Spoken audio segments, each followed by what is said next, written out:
Good morning, everybody. Welcome to the MNC show. We are live this morning. Let's go.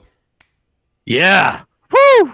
Yeah, we're live. You feel that energy? You feel that, Mooch, right? Absolutely. We're live energy, after buddy. Yeah, after a little bit of a delay. Sorry about that. Listen, there's always going to be something, right? Like I even got in here early. We're talking about, wanted to test it out, make sure everything was going good, no audio issues. Did. Yeah, and then I'm like, I don't hear it. Then of course it was my fault because I didn't have my headset tuned to the right thing, and it was just big whole thing. But anyway, welcome to the show, everybody. It is Sunday morning, still technically, so welcome to the show, and we actually have a lot of great topics for you today. And while you're here, consider subscribing if you haven't already done that. Share it out. Well, might as well, right? I mean, come on, you're here. You might as well share it out to your social media platforms and stuff like that. That would be much appreciated. Like it. Let's get us as many likes as we can, as quick as we can. And let me introduce my co-host. We got the one and the only. He always gives me such a good introduction on Crossfire. I always feel bad that I don't do the same thing. He's I don't know, Italy's own.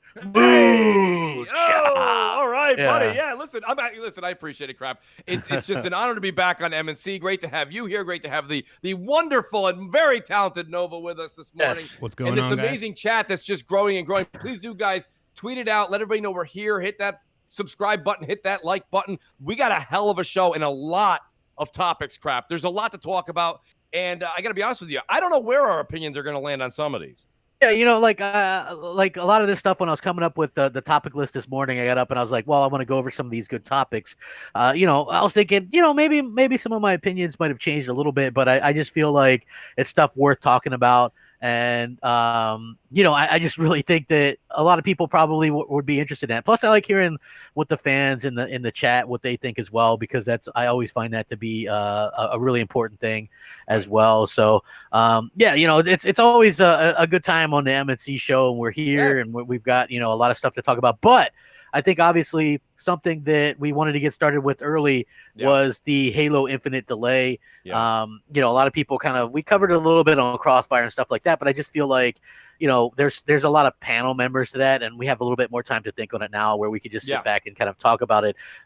So Halo Infinite, which again, I thought it was deserving the delay. It didn't look great. You have to wonder if there wasn't that pushback from the initial reveal, if they would have delayed it. Like, I understand, because I was reading some different things by some outlets, and they were saying, that Halo Infinite looks like, Microsoft is finally putting the games above business or something like that, right? And I was thinking, it got me thinking a little bit, like, if there wasn't that blowback for people commenting on it not looking good and the graphics being bad, would Microsoft have still delayed it? Because they even said they considered, because they said they considered releasing it in pieces, which means if there wasn't that, like if people were kind of wowed by it or whatever, if it was a different scenario, like, do you think they would have delayed it, or do you think they would have just released it in pieces like they've done with some other games? I don't think that they go into things thinking, well, we'll just release half-finished games. I just think that you look at Game Pass as a place where it can kind of do that, where if you're doing games as a service, you can put something there and then, add content to it later, and everybody's going to be fine with that. Sea of Thieves is an example of that, right, Crap? I mean, the one issue I had with them doing it, releasing the game in pieces, wasn't actually even the fact that they thought about that. That doesn't, listen, if that's what they planned and it could have worked, that's fine. But do you remember right after the July 23rd show when there's been a lot of rumors, guys, so take everything with a grain of salt. But you remember the rumor came out and it said the multiplayer will not ship with the game? You remember that? Yeah. Will not ship with the player. And then somebody from 343 came out like a day or two later and was like, we're calling BS on that. We are shipping the full multiplayer. That's coming out with the single player day one. And I'm sitting here and I'm like, now that we're here doing Monday Morning Quarterback, right? Now I'm sitting there going, was this guy ever talking to Phil, or was anyone talking to Bonnie Ross? Like, because now Phil's saying they were going to release everything in pieces. This guy came out and said the single player and multiplayer are coming out day one in harmony. You could see the discombobulation going on at 343 Industries, right? I mean, I'm not the only one seeing this, apparently. I'm just taking the timeline of events of what we saw transpire in front of our eyes after the July 23rd show, and I'm sitting here thinking to myself, well, is Phil right? Were they going to do it in pieces? Was the guy from 343 right? Like, everything's going to get released on day one?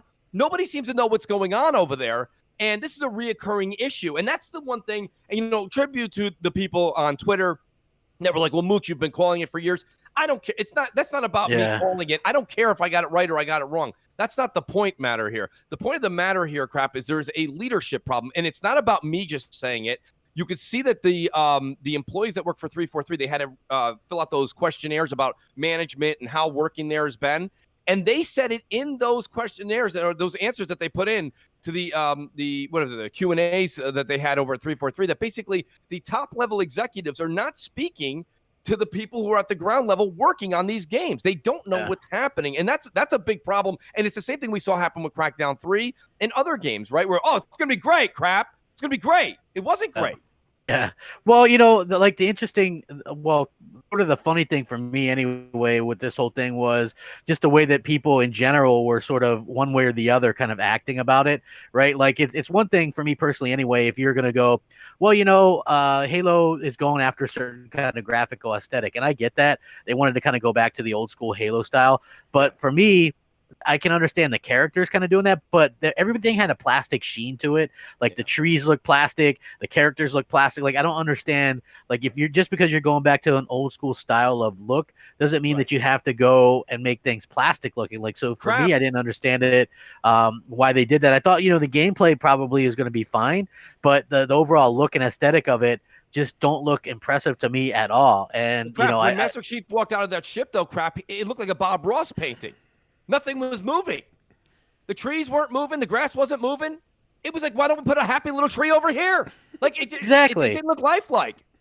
Exactly. It didn't look lifelike at all. It was just one of those things where I just kind of was scratching my head a bit, thinking, what's the deal with this? Like the gameplay. I thought, what's the deal with that? Yeah. Like I was like, okay, so I understand. Sort of how some people are like, well, it's the gameplay, and the gameplay, to be fair, is more important than that is true. That is true. than anything else. I totally get that, and I respect that. I think that that's exactly how it should be. But you gotta, when you're pushing your next gen console, I felt like it was a little bit of a mistake to not have something that was absolutely graphically impressive. This is Halo, and look. You can say what you want. Like, I don't think Halo 5 is a great Halo game. I think it's a good game, but I don't think it's a great Halo game. Right. I think it looks good. I think it looks really good. And you could go back and play Halo 2 Anniversary, and that game looks great. Like those games look better than what we saw of Halo Infinite. So I can understand the delay, and I can understand that. But but where to more importantly, where does that leave Xbox Series X? I just would like to know like what people think about that, like in the chat. Like, what do you think, Mooch? Like, where does that leave Xbox Series X overall in the grand scheme of things? Because apparently, Microsoft realistically only had this game planned, right? Like, it's so odd to me that this was their big launch title, Crap. Yeah, like, and I understand that would have been a huge launch title, but in the past, you got to launch with a few things. And I understand the situation is going on in the world right now, so it makes things a little bit difficult. But why not have, look, when Forza Motorsport 7 launched with Xbox One X 3 years ago, I would have made sure that, they usually get things done in 2 years. I would have made sure in that extra year that you would have had a Forza game at launch too. You know what I mean? Like a racing game. Yeah. You got to have that racing game within that launch window somewhere there. There should have been some other things too. This is Microsoft. They've got a lot of money. I feel like you have to have something to give people. Mr. Eater 79 says, let's be real. There's no leadership problem. We can dismiss the politically correct statements. They just don't care about games. Well, listen, I hope that I think that it's more of a leadership problem. The Wise Old Gamer, welcome to a new friend to the channel. Yes. Fantastic. What a wonderful support. Appreciate it. But see, Mr. Eater, I have to slightly disagree because I think that it is in general a lack of it's in general a lack of leadership, especially at the studio level. Okay. If you have, Bonnie Ross, and it's not just a her thing. I think some of these other studios are lackluster in some of these things too, right? Like, the leadership. If you look at how a lot of PlayStation studios are, they're outspoken. You can tell that's a leadership. You got Neil Druckmann, that guy's on the front line. You got Barlog, that guy's on the front line, right? These are leaders, okay? If there's problems, look, we talked about this on Crossfire. Yoshida went and saw God of War, one of the original drafts that they had for it, said this isn't fun. He totally had to scrap it and go back again. You got to have that person that goes out there and sort of says, this isn't good. This isn't great. You know, and I know I talked about this a little bit, but there's multiple situations where, you know, that's not going to really hamper anything because let's be honest, there's probably a lot of pitches for games within studios, and a lot of studios have B teams or whatever. That does, just because they say no, we're going to pass on that doesn't mean that they're going to quit their job or anything like that, right? Like so many people would maybe come to that assumption, you know, like you got to do what you're best at, you got to do what you're good at. And the funny thing to me is Microsoft is so hands off with these new studios, quote unquote, but you know how hands on they are with something like the Coalition or 343 or Turn 10, right? Like Turn 10 is only going to do Forza. 343 is only going to do Halo. Coalition seems like they're only going to do the Gears stuff. Okay. Yeah. Because I saw an interview with Matt Booty and they were like, well, so if the Coalition came to you and wanted to do, a cartoon looking game or whatever, platformer, you guys would be okay with that. The discomfort in Matt Booty was evident. And he goes, well, we could have that conversation. Okay. That's a very politically correct statement. Okay. Meaning no. Okay. Right. That would just never happen. So again, there seem to be so hands off with these new studios and hands on with the studios. But the thing is that the ones that they're hands on with usually are the only ones delivering anything of a quality. Okay. Like Forza, Gears, and Halo, even though those haven't been as good as they were in the past, they're still at least a quality product. Right. And, and some of the other stuff that we've been seeing hasn't really been like the bleeding edge and like grounded. Yes, I get it. The funnest thing since #fun was invented. Absolutely. But at the same time, it's one of those things where think about it, Crap. It is one of those things. You have to understand that what you said at the beginning of this segment really kind of holds water. And the point of the matter is that you have to have a diverse lineup of games when you launch, right? So you have the medium, you have these other games that are coming out, but the problem is when you talk about the public, they don't necessarily know what the medium is, right? Halo was going to be the big attraction. Now, Spider-Man, I understand, I get it. I understand anyone that wants to combat this rationale, that's fine. But whether it's 5 hours, 10 hours, 15 hours, 20 hours, or 150 hours, Spider-Man Miles Morales is a name that everybody's well aware of. And nobody who's a casual is going to go, wait, it's only 6.5 hours? They don't care. They'll play it 3 times and make it 18 hours. They don't care, Crap. So they've got that. They've got Deathloop, which is a shooter. You've got Godfall, which is a melee type game, right? There's rumored to be another big multiplayer game launching. I know people are starting to say SOCOM, but whatever. That's irrelevant. I'm not going to use a rumor unless we know what's actually on the plate. You have Ratchet and Clank coming early 2021. These are names that Sony knows are going to gravitate not only the hardcore, but the casual to buy day one. Microsoft doesn't have that right now. And I'm sorry, but we all currently have, for the most part, Xbox One S or Xbox One X's in our home. Everybody's got the dollar deal of Game Pass for the next 2 years. I get it, okay? So we currently already can play all the games that are coming to Game Pass day one. Is that pro-consumer? Sure. Is that pro-next generation? Not really, right? Yeah. Look, there's 2 different caveats there, right? Exactly. And as if to echo your sentiment, One Typical says, with great power comes great responsibility, a memo for Microsoft. So, listen, you like the thing that I don't understand is I understand like what's going on with stuff right now, but what I don't understand is it takes 4+ years from the R&D stage to have a console come out. Okay. Microsoft since 2016, if Lockhart is indeed real, and it looks like it is. Yeah. That's I would say 5 new consoles or SKUs announced since 2016. Yeah. And the only game that you had to launch the X with is Forza, and you have no games to launch the Series X. So again, they announced the One S, the One X, the SAD edition, the Series X, and now it looks like the Series S. All 5 consoles within a 4-year period, and you have really nothing to go for in terms of buying stuff. So I can understand. And here's the thing.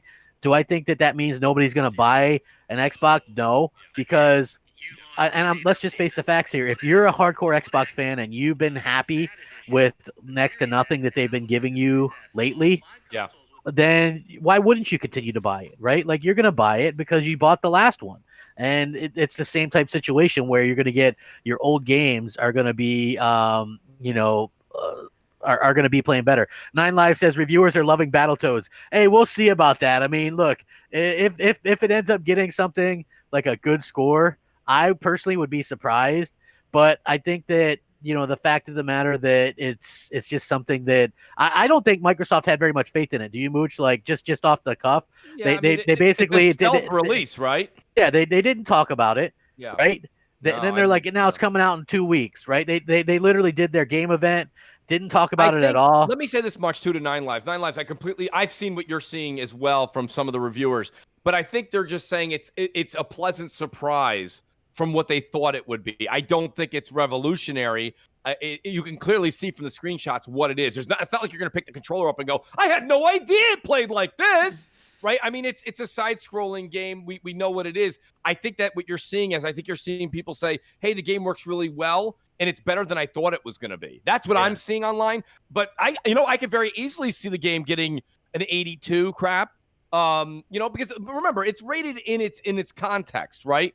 Like they didn't rate Cuphead the same way that they rated The Witcher 3. You know what I'm saying? Like there's a rationale, there's a thought behind reviewers' intent and delivery upon how they receive the game and how they're playing the game. So everything is reviewed respectfully, right? Which by the way, it should be. It should be. You should not be putting Battletoads and Cuphead against Cyberpunk 2077 and The Last of Us. Okay, that's just, first of all, that's completely an unfair playing ground. So in its respect and in its due, I hope it does do really. I hope it is a fun little game in 2 weeks to kind of play and enjoy a bit. But I think if it is doing well, I bet it rests and lands somewhere in the low 80s. If it's what we thought it was, it's probably in the low 70s or 75. It could even end up in the middle because you'll see some people giving it high 60s, low 70s, and a few people that are truly enjoying it, like Nine Lives says, they'd probably put it in the low 80s category, which, you take your median and you're somewhere between a 74 and 76. Somewhere in there it can land. Exactly.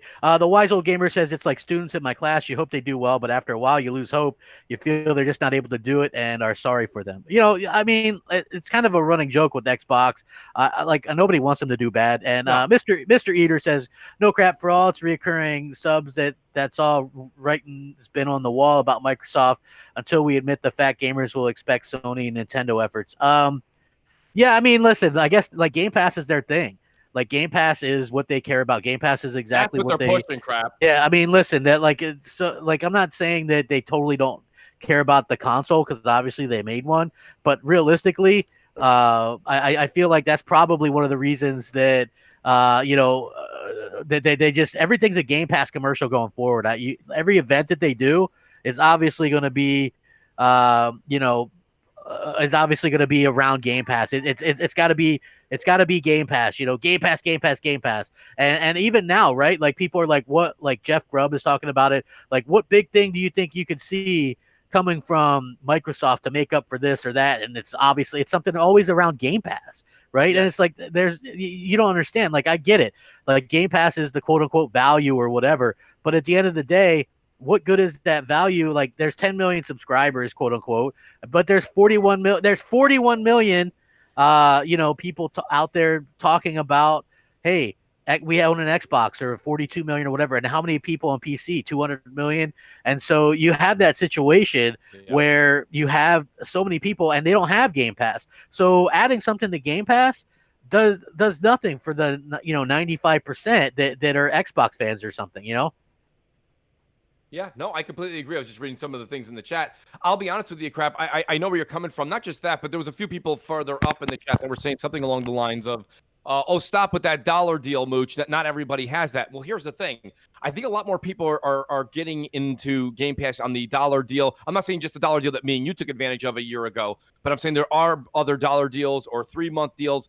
And the reason that I claim to stick to that is Aaron Greenberg. Aaron Greenberg recently said after the July 23rd show something to the extent of Game Pass is not making us a tremendous amount of money right now. If everybody was paying $10 a month and it was the 10, 12 million Game Pass subscribers, he probably would have been like, we're making a decent amount of money. You know what I mean? I think it's like $1 billion. Right. If all 10 million we're doing $10 a month, it's like $1 billion. Yeah, but they're not. But again, that would barely cover the Halo and Gears themselves, let alone anything else. Well, the deals they've got in there. Yeah. Red Dead. Come on. I mean, those cost a lot of money, Crap. Exactly. So everybody make sure you guys hit that like button. There's a lot of stuff to talk about. I love hearing you guys' opinions on this stuff.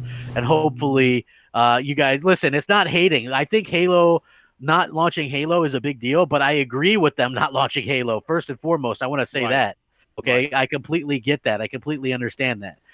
You couldn't have launched that. First of all, that franchise is coming off of a couple of bad looks to begin with, where you have, you have Halo 5, which obviously was incomplete, and people didn't like the campaign. You had Halo 4, which had a great campaign, but the multiplayer was pretty bad. And then you had the Halo Master Chief Collection, which was completely broken, and they actually left it kind of broken for almost a 3-year period until the Xbox One X came out. So, you have those situations where that happens, and so this was basically could be 343's last chance to get it right, in my opinion. Also, people giving this game we'll wait and see what they do this time, right? It's one of those type situations, and I feel like that's probably what was going on. They're like, well, we'll wait and see. We'll wait and see what happens. We'll give it some time. And, we'll see. And then if that game would have flopped or they would have released it half finished and it scores, I know a lot of people don't care about Metacritic, but when you're talking about your flagship franchise, a Halo game possibly scoring in the 70s, that would be detrimental to that franchise and to Xbox. That's why you see a lot of people online saying that this delay was necessary. And I think I speak for crap here when I say, this delay was necessary. It had to be delayed. The problem is this is a major impact on the launch of the Xbox Series X. And for all you guys saying, no, it doesn't matter, it seriously does. Just picture yourself walking into Walmart, Target, Best Buy, GameStop. I don't care where you're planning to buy it, your next gen console. And let's say you're not decided like you are right now. You're just walking in and you have your $500 in your pocket and you say, hey, I heard the new consoles came out last week. Yeah, absolutely. I have both of them right here. Oh, cool. I heard Halo's on Xbox Series X. I'll take that. They're like, well, actually, Halo's been delayed till next year. Oh, what's that right there? The PlayStation 5. It has Spider-Man launching with it. Is it actually? It launched with Spider-Man? Yep, it's there. We have it right there on the shelf. You want that with the? Yeah, all right, I'll take that. Don't think that those simple things don't happen, because Microsoft's messaging right now is you don't need a Series X. And now with no Halo, crap, you really don't need a Series X. I will say this much. I said it last week and I want to say it again. I myself personally am going to buy one Series X. I won't do what I have now and have multiple Xboxes because I don't need them. I have the PC and I have Xbox One X's here. So I'm going to buy one Series X because I'm going to take one of my Xbox One X's and I'm hoping to get $250 for it. And then if Series X is $499, it'll be a $250 box to upgrade. I will do that for Moochonomics and the trade-in value because I'll never get that value again. But I would not sit here and tell anybody's audience that they need to go buy one. If you feel that you don't need to buy an Xbox Series X for the trade-in value, you really don't. If you have an Xbox One X, you're going to be able to play the medium and these other games, and they're gonna look great on your Xbox One X. I agree 100%. Marty Bison says it's early, heading back to sleep. No, man, you got to stick around and watch the show. Come on, the great Marty Bison. Yeah, he says, what do you think of Xbox Series X pretty much being $599? Do you think Xbox will sell still after the holidays? Well, I mean, I guess we could try and transition a little bit into that. So, if you guys didn't know, there is multiple rumors going around. Xbox Series X at $600. First of all, let me reiterate this. Take this stuff with a grain of salt, an incredible grain of salt. Nothing is confirmed until the company actually come out and says it themselves. With that being said, I don't know if $600 is truthful. I mean, I still somewhere think they're both gonna be $499. I think the cat and mouse stuff is kind of ridiculous at this point, but there's been multiple things. First of all, there was the Monster Energy drink, and you can divide it and whatever and get $5.99. Right. So that was one of the things. Then there was Alana Pierce. She does an Xbox podcast, and she said that somebody had showed her that they're going to be selling it for $5.99.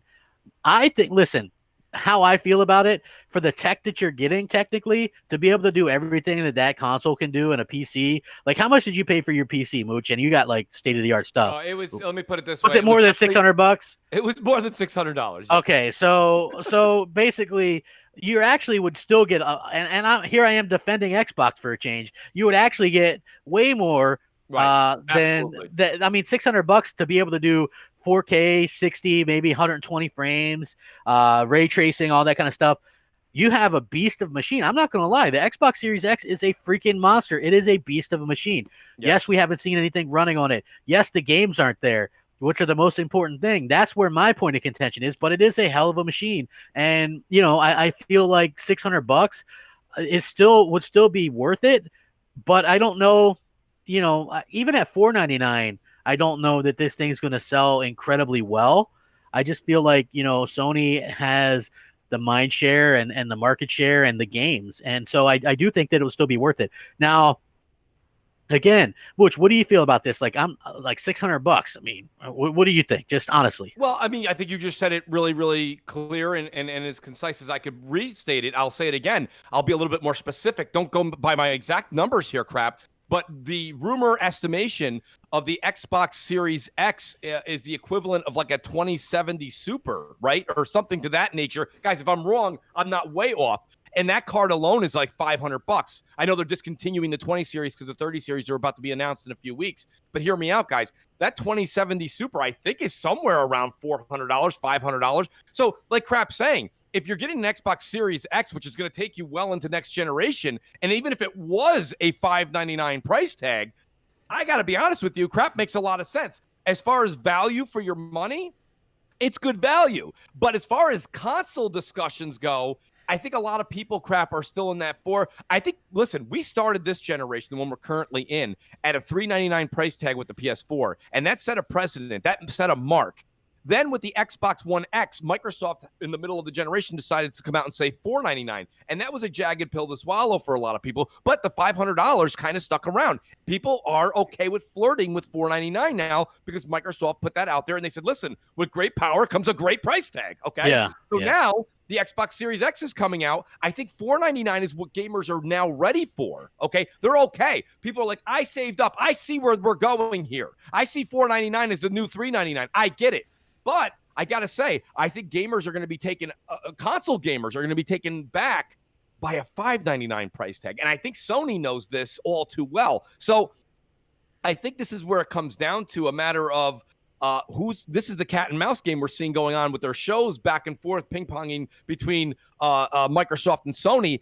The first person to go and say $599, I can almost guarantee you the other is going to say $499 and look like a victory is already in place. Yeah. Now, just speaking strictly from the other side of the devil's advocate on that, Microsoft hasn't. They've really stated they see the Series X as something for like a hardcore top of the top line or whatever, and the whole reason that they would have a Series S, don't you agree, would be because they realize that they can't price that thing especially cheap.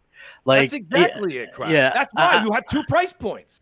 Yeah, I mean, like to me, and that goes a little bit more like the fact that you do a lower spec model completely, to me shows that you knew that your higher end model was going to be pretty expensive, right? And I think I saw Matt Priscatella, the MPD guy, was saying the difference between $599 now and $599 in 2006 for the PS3 is night and day.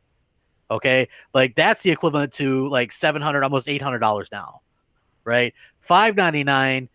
While people, listen, gaming changes. That was 14, 15 years ago, right? Like even though like all of us hardcore, like there's a large group of people that don't even remember that or weren't even around for that. Okay, like $599, I think would still sell okay, but there's no guarantees that it's going to be that price. I'm just saying I wouldn't discount it, right. But I do at the end of the day. My personal opinion is I think that it'll be, $499. I think that's going to be the price point. But if it is $599, then I see the Series S even coming in at $399 potentially, right? Like I mean, it could like, and I think that. In my heart of hearts, I think that the PS5 is going to be $499 and then $399 for the digital. Like that's just my opinion. I think here's my only problem with that, Crap, and I don't mean to interrupt you, but I we've said this time and time again. Listen, a physical disc drive, I believe when you're buying it at the mass quantity that Xboxes and Sony are doing that, I think that they're almost like $15-$20 to put in there, right? It would cost more if we were buying them individually. Yeah, to say $100 drop.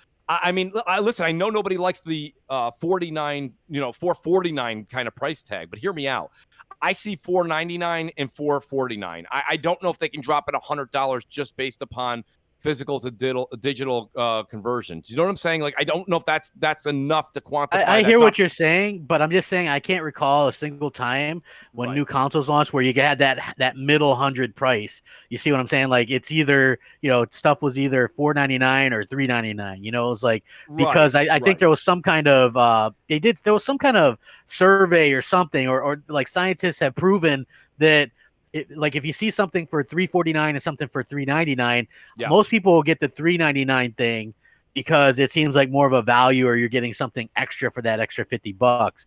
So I think that Sony sees that the power that $3.99 can offer, right? That's a huge thing. The PS4 Pro, $3.99. The PS4, $3.99. So I think being able to release at that price point would be a huge win for them. Even if the Series S is cheaper, the Series S is a much weaker console. Okay, you're getting a PS5, a powerful PS5. Yes, people can go make fun of the 10.3 teraflops compared to the 12 or whatever night and day. But let me speak some more facts about this. Between every console that Microsoft and Sony have released, have had a power difference, right? Xbox, PlayStation 2. PlayStation 3, Xbox 360, PS4, Xbox, Xbox One X, PS4 Pro, right? This is the smallest gap in power between any two consoles that these companies have released together. The smallest gap. Okay, now think about that for a second. Everybody's running out there with, well, it's so much weaker. No, listen, they're both good consoles. They're both powerful consoles, very capable consoles. So realistically, the things that they went differently about were Microsoft created a cheaper SKU with different specs, and Sony just gave a digital edition. So I think that's, like, I believe that if they would have thought that they needed something that much cheaper, that they would have did the same thing Microsoft did. But I think that they just wanted to go and have something that could hit that $3.99 itch, and I think that's what the digital is. They know where that console gamer's price tag lies, and that $3.99 is the sweet spot. If they're going to go to $4.99, they know they can hit that $4.99 level sweet spot as well. I don't know. This is going to be it's a crapshoot. Honestly, I don't know where they're going to go. The first one to announce is going to be interesting because I think the second one's going to cut the price regardless. I agree 100%.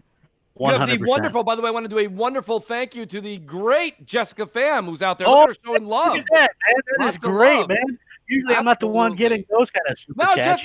We missed Jessica over on the Mooch's channel. Yeah, hey, I'm glad you migrated over to my channel for MNC today. That makes my day, man. That's a heck of a heck of a support. Thank you very much. I definitely appreciate it. So yeah, I do think that's going to be sort of an interesting thing, like the price points that are going to come out with these things. But again, even at a price like that, you couldn't get a PC that touches that for that price, right? Like that, you get a control. Like there's talks that we can't have that conversation because listen, I got news for you. Everything you're saying makes sense, but when it comes down to it, I think the best rationale I could on how the consumer has been preparing for this upcoming generation, and a lot of people have been preparing for a max out of $4.99. I don't know how $5.99 sits, and I got to be honest with you. I will go one step further, Crap, then I'll give the microphone back to you. I will say this much. Even with the promotion we saw with the power drink ad and everything, and you do the math and it comes to $5.99, I think even they pay a maximum threshold price. That's an advertising thing. So they're going to pay top dollar. That is what the value of it is. But I think that Microsoft, seeing $5.99 now, and also what Alana said, I think that almost guarantees that Microsoft's going to take that $100 hit. And I can almost guarantee you that the Xbox Series Xbox Series X is going to be $4.99, and I believe the Xbox Series S will be $2.99. That's where I'm still standing, and then I think the PS5 will be $4.99, and the digital will be $50. And you know what, Crap? Okay, fine. I'll put my hands in the air here.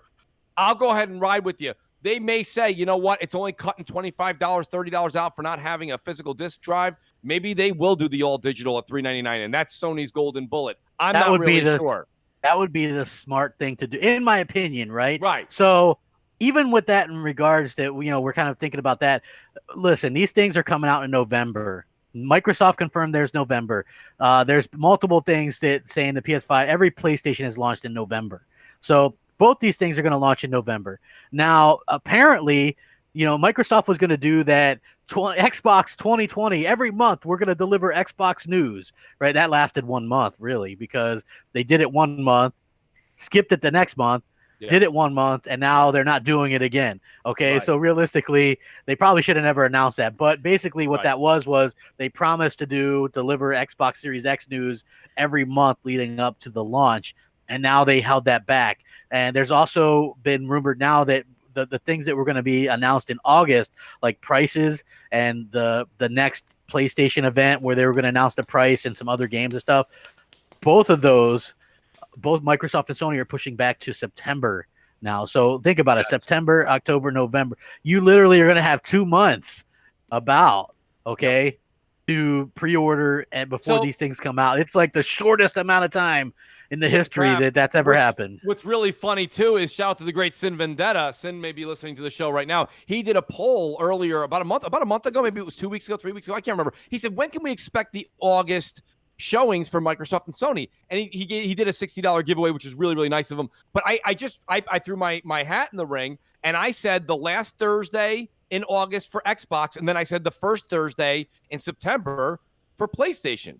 And he wrote me back and he says, dude, he goes, they're clearly both August events. And I go, I'm telling you, they're going to push this thing into September because it's always like this, right? It's the same thing on podcasts. Everybody wants to have the last word, right, Crap?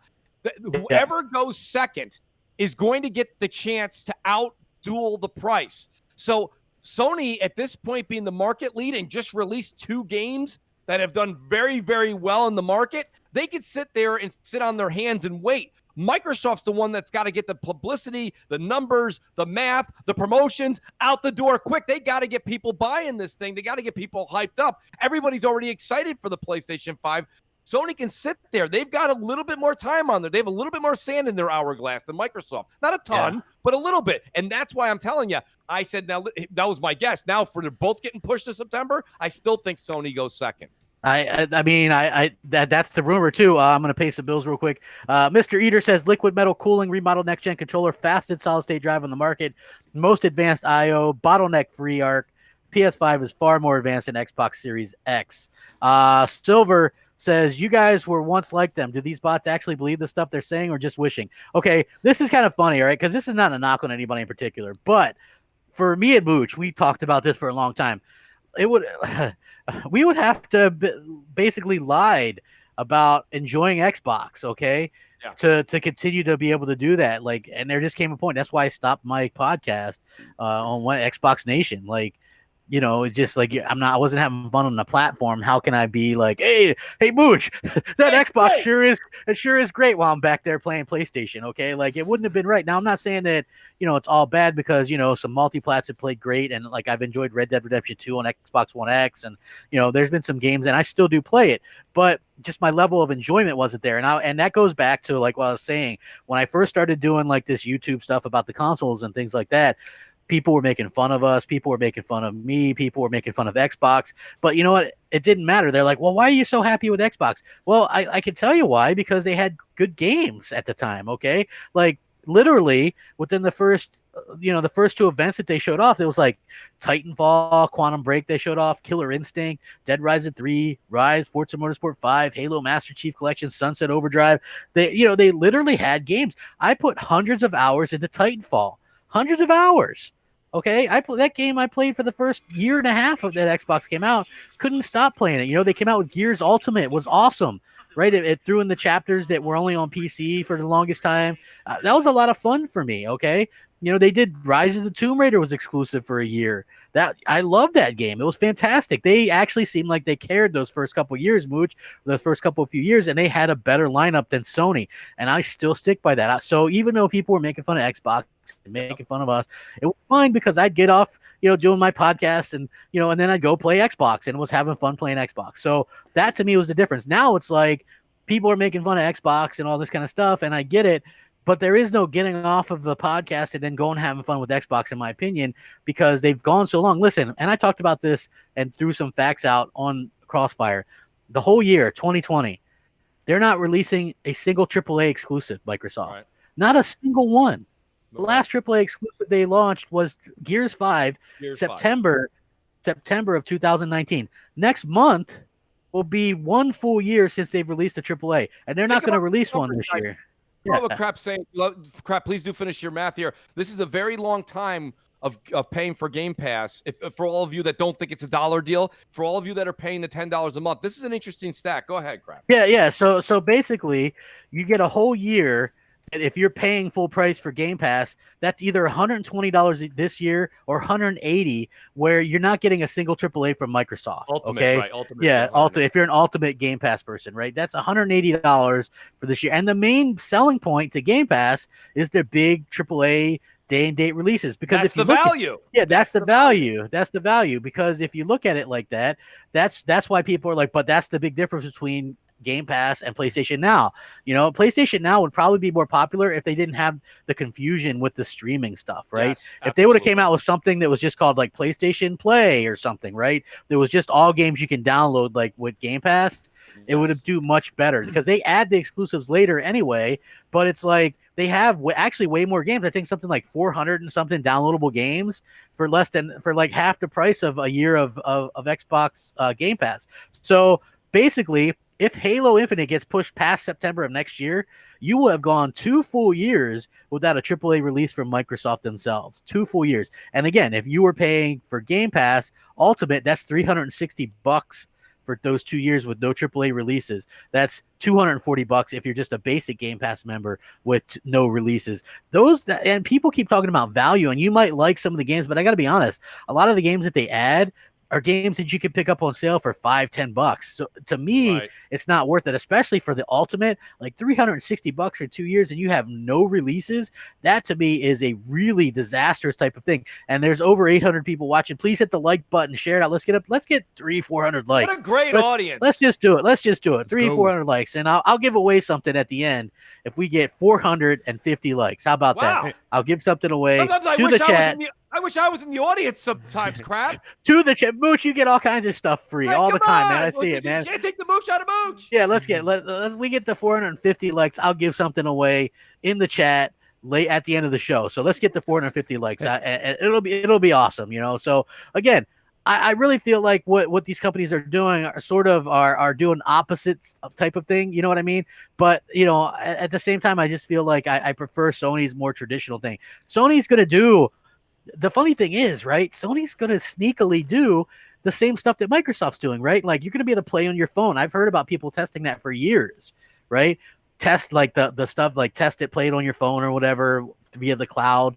Like they're going to do that. But you know what they're doing that's different? They're not slapping you in the head with it.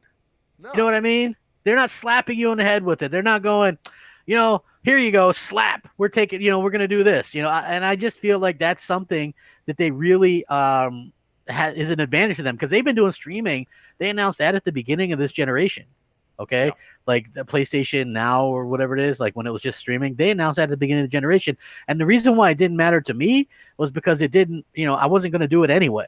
Right. Like it didn't matter because I wasn't going to stream. So, no, just doesn't need to do the day and date thing. Will it come down the road? Maybe it will. I'm not saying, never speak in total absolutes, but you see what's going on. Ghost of Tsushima broke records. The Last of Us 2 broke records.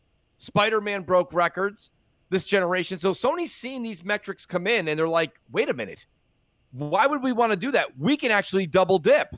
Yeah. And that's what the other things folks are saying. They're like, well, Mooch, can't you see Horizon Zero Dawn just went to PC?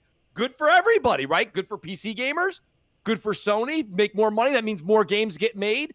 But they're not, they know that they want to make money on their console first. So they're dedicating these releases currently, things can change in the future, to their console first. Then 2 years later, 3 years later, they double dip, they throw it on PC, or maybe it shows up in PS Now. Good for the PS Now subscribers. Yeah. That's what I'm saying. And that's the thing, guys. You don't need to do this. And I guarantee you that there's folks at Microsoft that are kicking themselves. They're like, somebody's sitting at that big table at Phil's head table, and somebody had said to Phil, let's not do day and date with Game Pass with our first party. Let's do 3 months or 6 months after. It's still aggressive. It's still very aggressive. But at the same time, we're giving the what have you done for me lately people that need the game at 12 minutes. Look at how many people on your friends list when a new game comes out at 12 o'clock.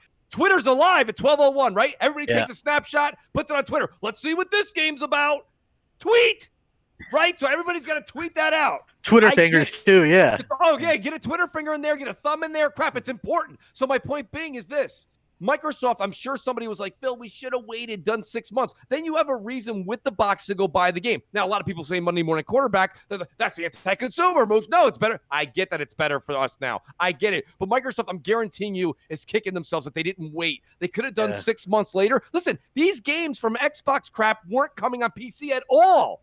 So to say it's going to be on Ultimate Game Pass PC in 6 months, PC gamers would have rejoiced. They never had Halo on their system of choice. They never had, and now they would have got it 6 months. They didn't have to do day and date. It kind of saturated it. It kind of made as much as it's great value, it kind of makes it feel watered down. I don't know why. I think you guys know what I'm talking about. It's hard to put that into words. If you don't firmly believe that, that's fine. But you're also seeing it by the adaption rate, right? Like Game Pass hasn't blown up immediately. It's been out for what, 2 years now? Two and a half years, something like that. Now it's out there. It's not like it's brand new. And the other thing is, look at Ori and the Will of the Wisps, right? Like, so I beat that game on Xbox. I believe I did use Game Pass for that one. So like I said, I had 1 or 2 games now that I've downloaded on Game Pass. But my point being is that when you beat the game, the percentage, when I beat the game like a month after it came out, it was like 2.9% of people beat it. I mean, it doesn't seem like there's a ton of people playing the games that they throw in there, or people are dabbling, right? Yeah. It's kind of like a buffet. When you go to a buffet crap, you don't get one plate generally of one item.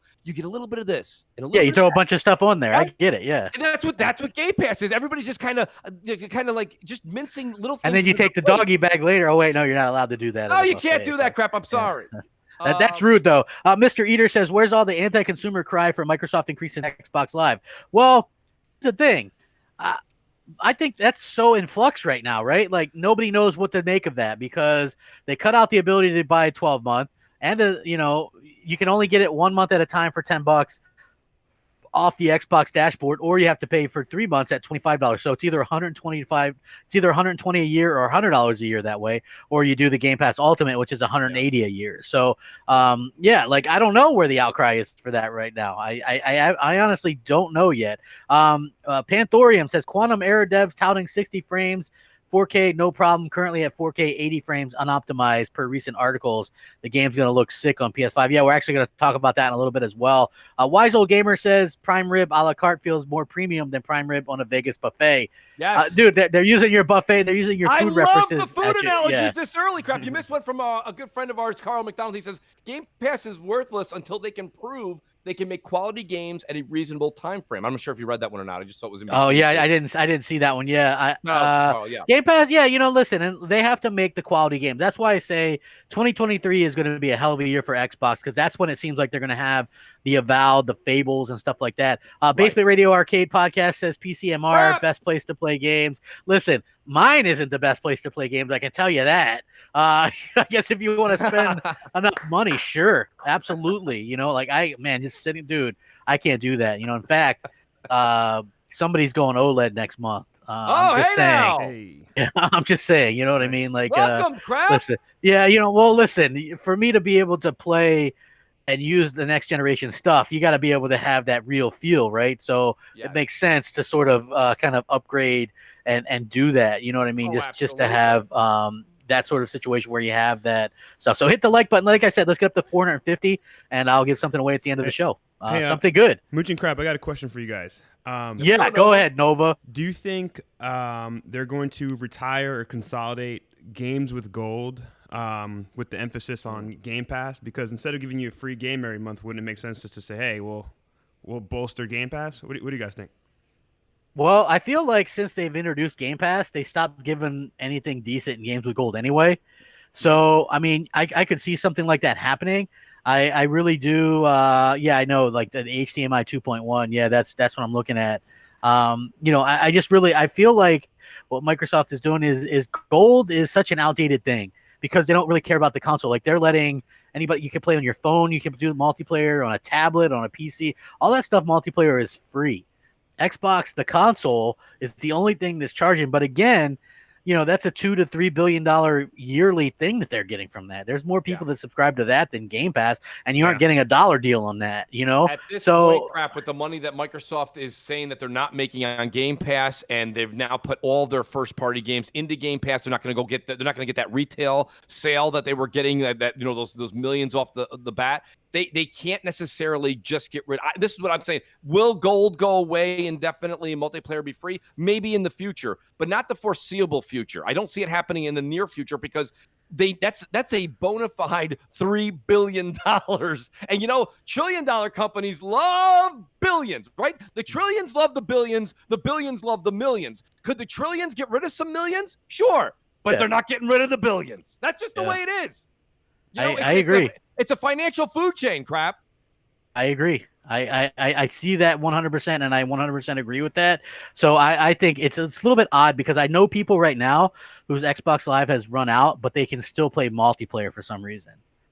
So, like, for me, I think that's a little bit odd. I think that there is something going on there, and we can kind of transition this into what I wanted to talk about was there's these rumors about EA Access and something to do with Xbox. Like, as far as I could tell, that's something like Jeff Grubb, your buddy. He has been going on a lot of podcasts. He was on Brap. He was on, your podcast. He's been doing a lot of stuff. He's been making the rounds. And because they're renaming EA Access to EA Play, which, okay, that's fine. But there's also rumors that that's going to be folded into Game Pass in some way. Now, does that raise the price of Game Pass? What exactly are you getting? Is it still? I don't think it'll raise the price, crap. They're already at a point where they're saying they're not making that money, so I don't see how they could raise it another $1. I don't think so.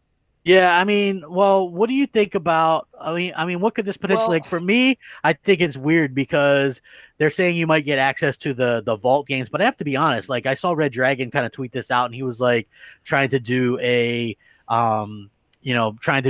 Like, do you think that would be a big deal if they do that? And to me, I said no because, to be honest with you, I stopped subscribing to EA Access years ago. Because literally the only game that I was playing from them was Madden. So, it realistically wasn't worth it to pay $30 or a year or whatever to get that and more. It's actually, $5 a month if you do it monthly. So, realistically, that price of Madden is in that. You know what I'm saying? Can I ask you a question for clarity, though, correct? Yeah. Because they took EA Access and they took EA Origins, they've combined them. Right now, they're both EA Play.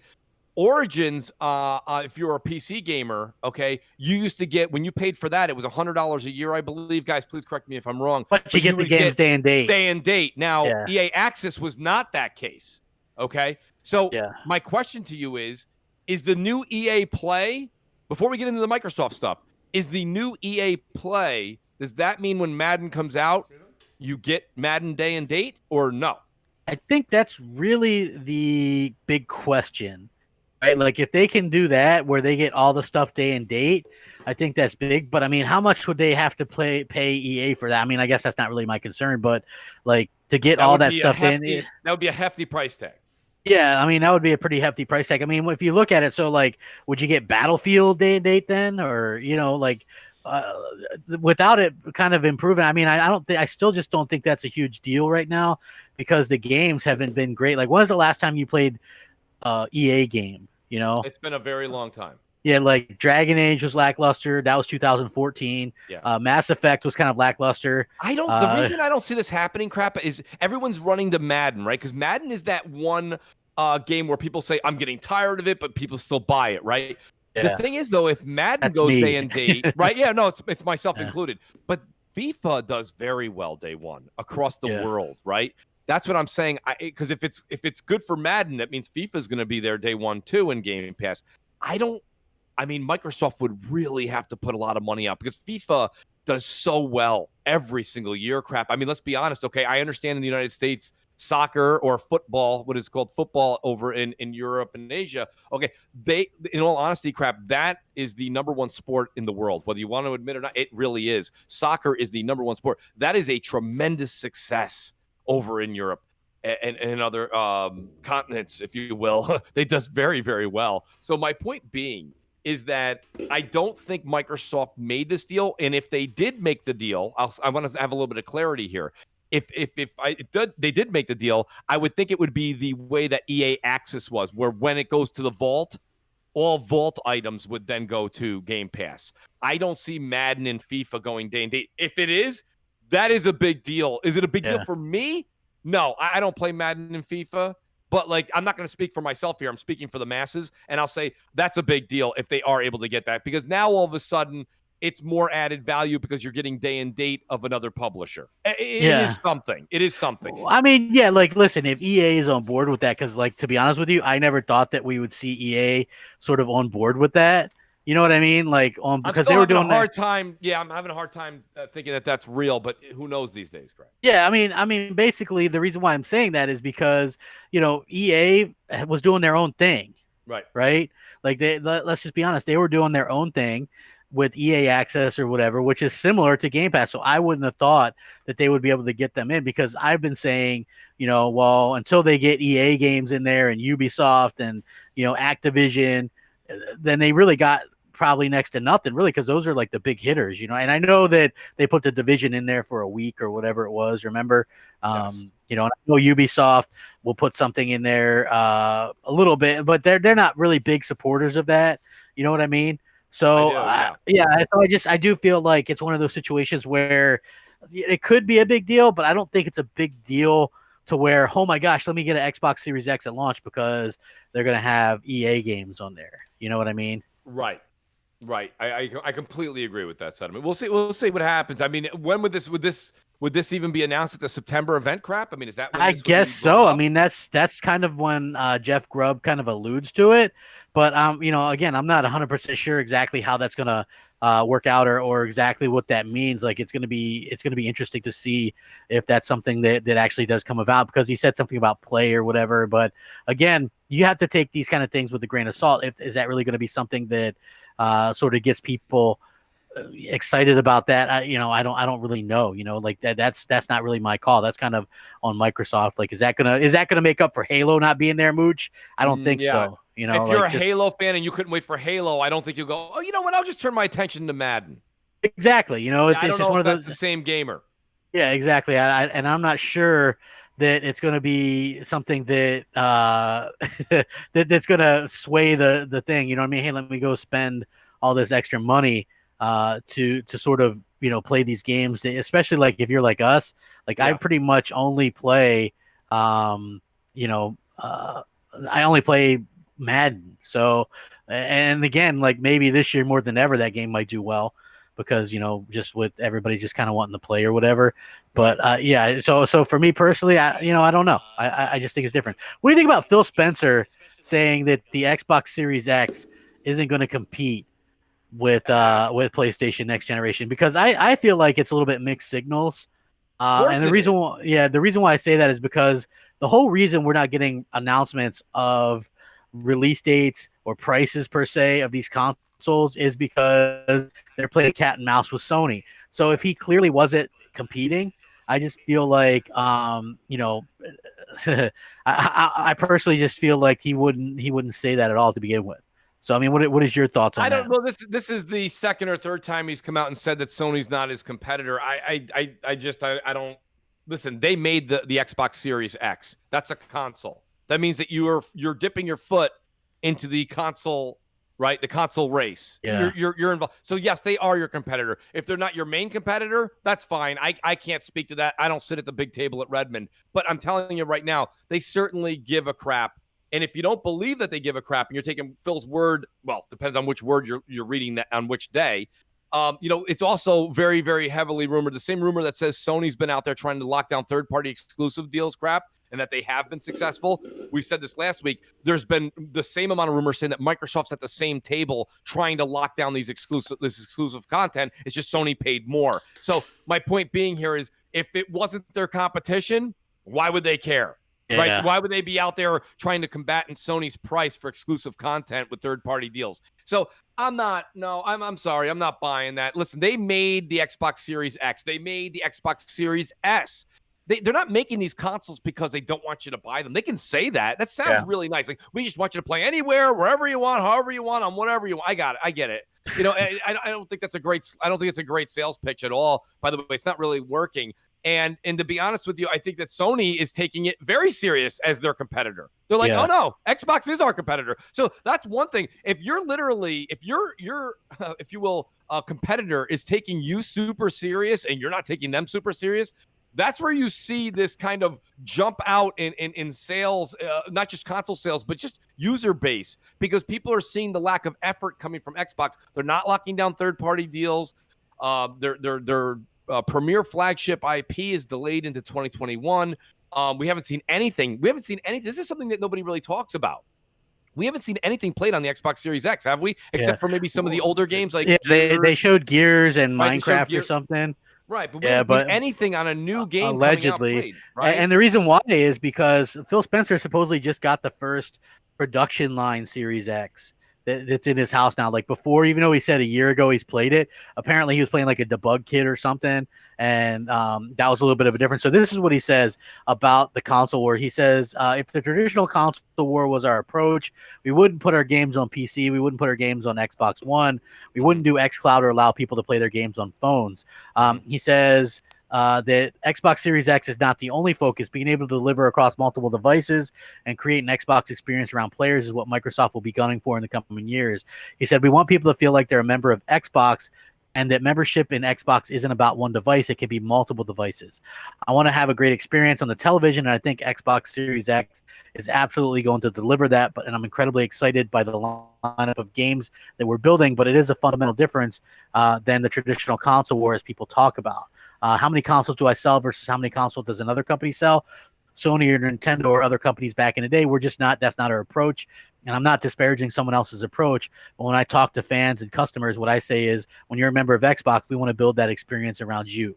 So, I mean, he sounds like he's like, you know, it really comes off as, hey, we're super pro consumer and things like that. But it also comes across as, you know, we're basically calling it now, you know what I mean? We're not going to really compete. We're not going to be able to go toe to toe with Sony.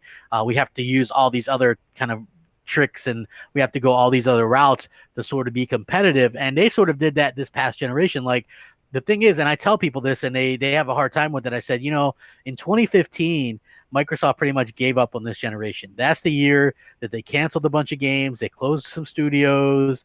You know, basically from that point on, we never got another new IP, AAA IP announced from that point on until this past show with Avowed.